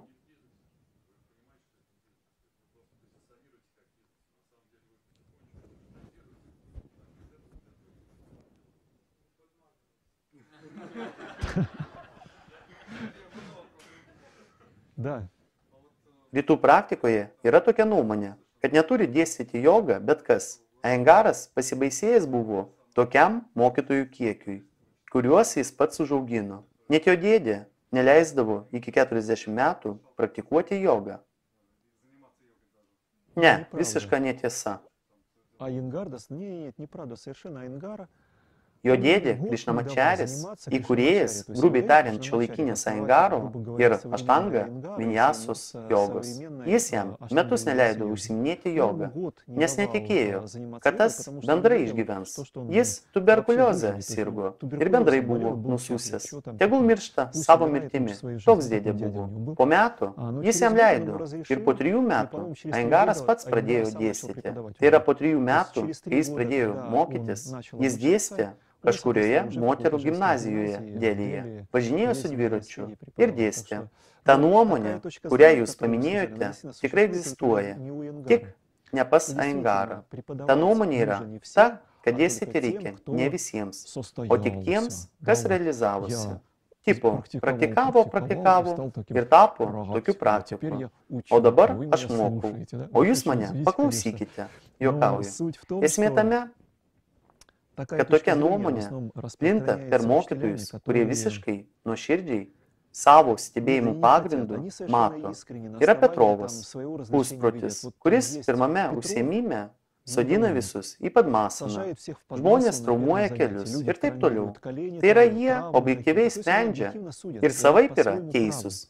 Bet jei žvelgsite iš karmos įstatymo ir iš esmės, aš žinau daug pavyzdžių to, kad tai, ką aš jums papasakosiu, veikia. Pagal karmos dėsnį, kiekvienas iš jūsų, net jei pradės dėstyti, jūs dėstysit tik tiems žmonėms, kas karmiškai susiję su jumis. Grubiai tariant, pas jūs yra tam tikri karminiai ryšiai su žmonėmis šioje planetoje. Šie žmonės geba tik iš jūsų išgirsti tam tikrus dalykus apie veganiškumą ar dar apie kažką. Net jei mano įrašai bus visur internete, šie žmonės pagal karmą negalės šios įrašus net išgirsti. Tik jūs galėsite dėl tam tikrų priežasčių perduoti šias žinias jiems.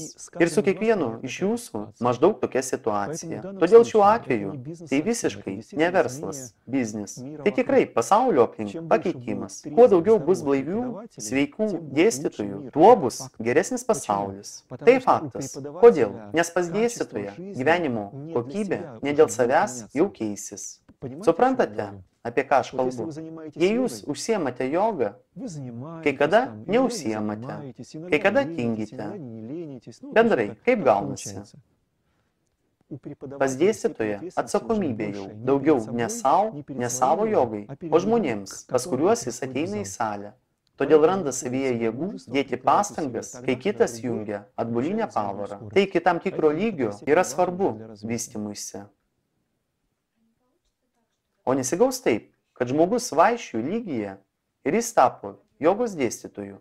Neprikarmuos į savo neigiamą pusę, dėstydamas jogą, nors pats jau visas su trūkumais.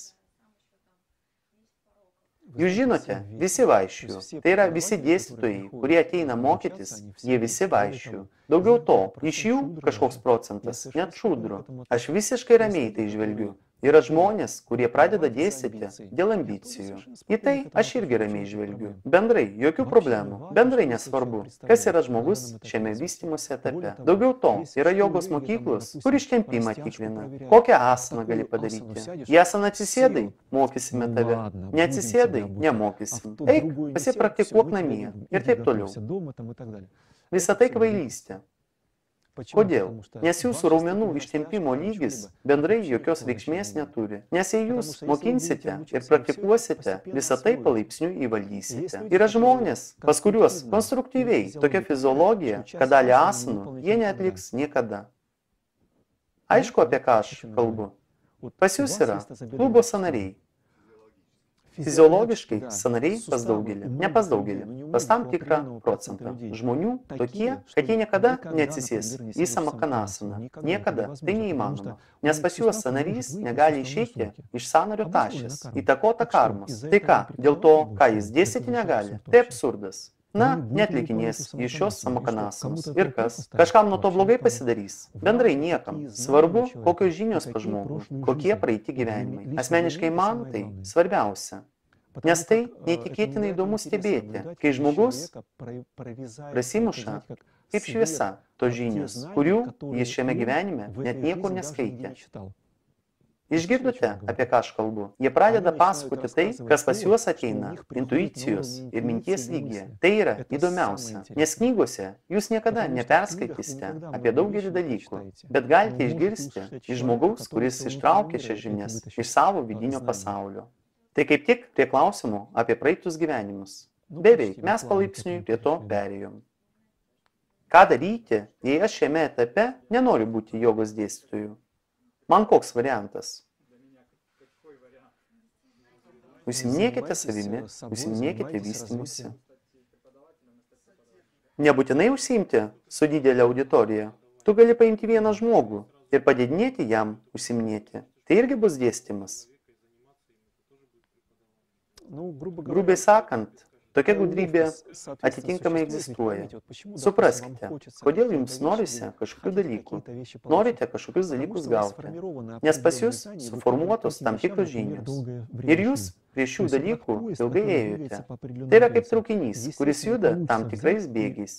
Suprantama, nesigaus paimti ir pasukti į kitą pusę. Taip nebūna.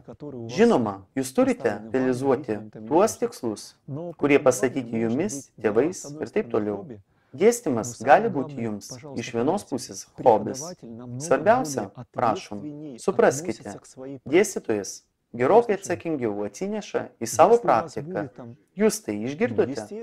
Jis gerokai atsakingiau atsineša bendrai į daugelį dalykų aplink, nes daugelį dalykų jis jau negali sau leisti.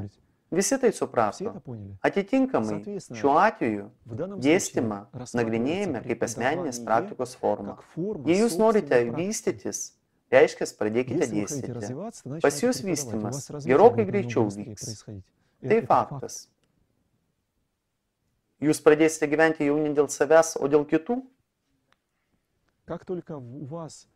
Va įsivaizduokite, jūs pradėjote dėstyti 5 savo draugams. Užtenka pas jūs vaikštančiam vienam žmogui pakeisti gyvenimą link gerumo, jūs realiai pamatysite, kad žmogus užsiiminėjo ir jis pradėjo gerėti.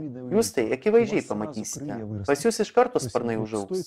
Užtenka tik vieną tokį žmogų pamatyti. Ir jūs suprasite, kad jūsų gyvenimas praeina ne šiaip. Jūs ne šiaip vartojate ir vaikštote į parduotuvę, o jūs matote žmonės, kuriuos galite pakeisti gerumo link. Tai taip reta. Gerokai paprasčiau sėti kažkokią negatyvą, godumą, kažkokius kitus dalykus. Išauginti kitame žmoguje kažkokį sąmoningumą ar gerokai adekvatesnį atsinešimą, tai labai daug kainuoja. Kai aš jums sakau, jei kažkoks žmogus pradeda gyventi adekvačiai, tai visos socialinės tarnybos gaus gerovę. Kodėl? Pasistengkite, prašom, įsivaizduoti. Gyveno, pavyzdžiui, Petrovas. Ir pas jį buvo dviguba karma. Iš vienos pusės degraduoti, o iš kitos pusės jis galėjo evoliucionuoti.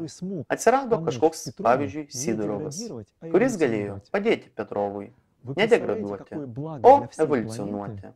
Jūs įsivaizduojate, kokia gerovė visai planetai, jei joje yra vieno egoisto mažiau. Tai neperkeltinė prasme, aš sakau. Aš tai kalbu realiai. Tikrai gerovė planetai, nes vienas egoistas vartoja gerokai daugiau visko. Ir šiuo atveju planeta jums atsidėkos tuo, kad ateinančiuose gyvenimuose pas jūs bus viskas gerai. Ir su materialia pusė, ir jūs vystysitės, nes jūs įgyvendinote bendrai planetai tarnystę. Todėl dėstyti tiesiog apsimoka savo vystymuisi.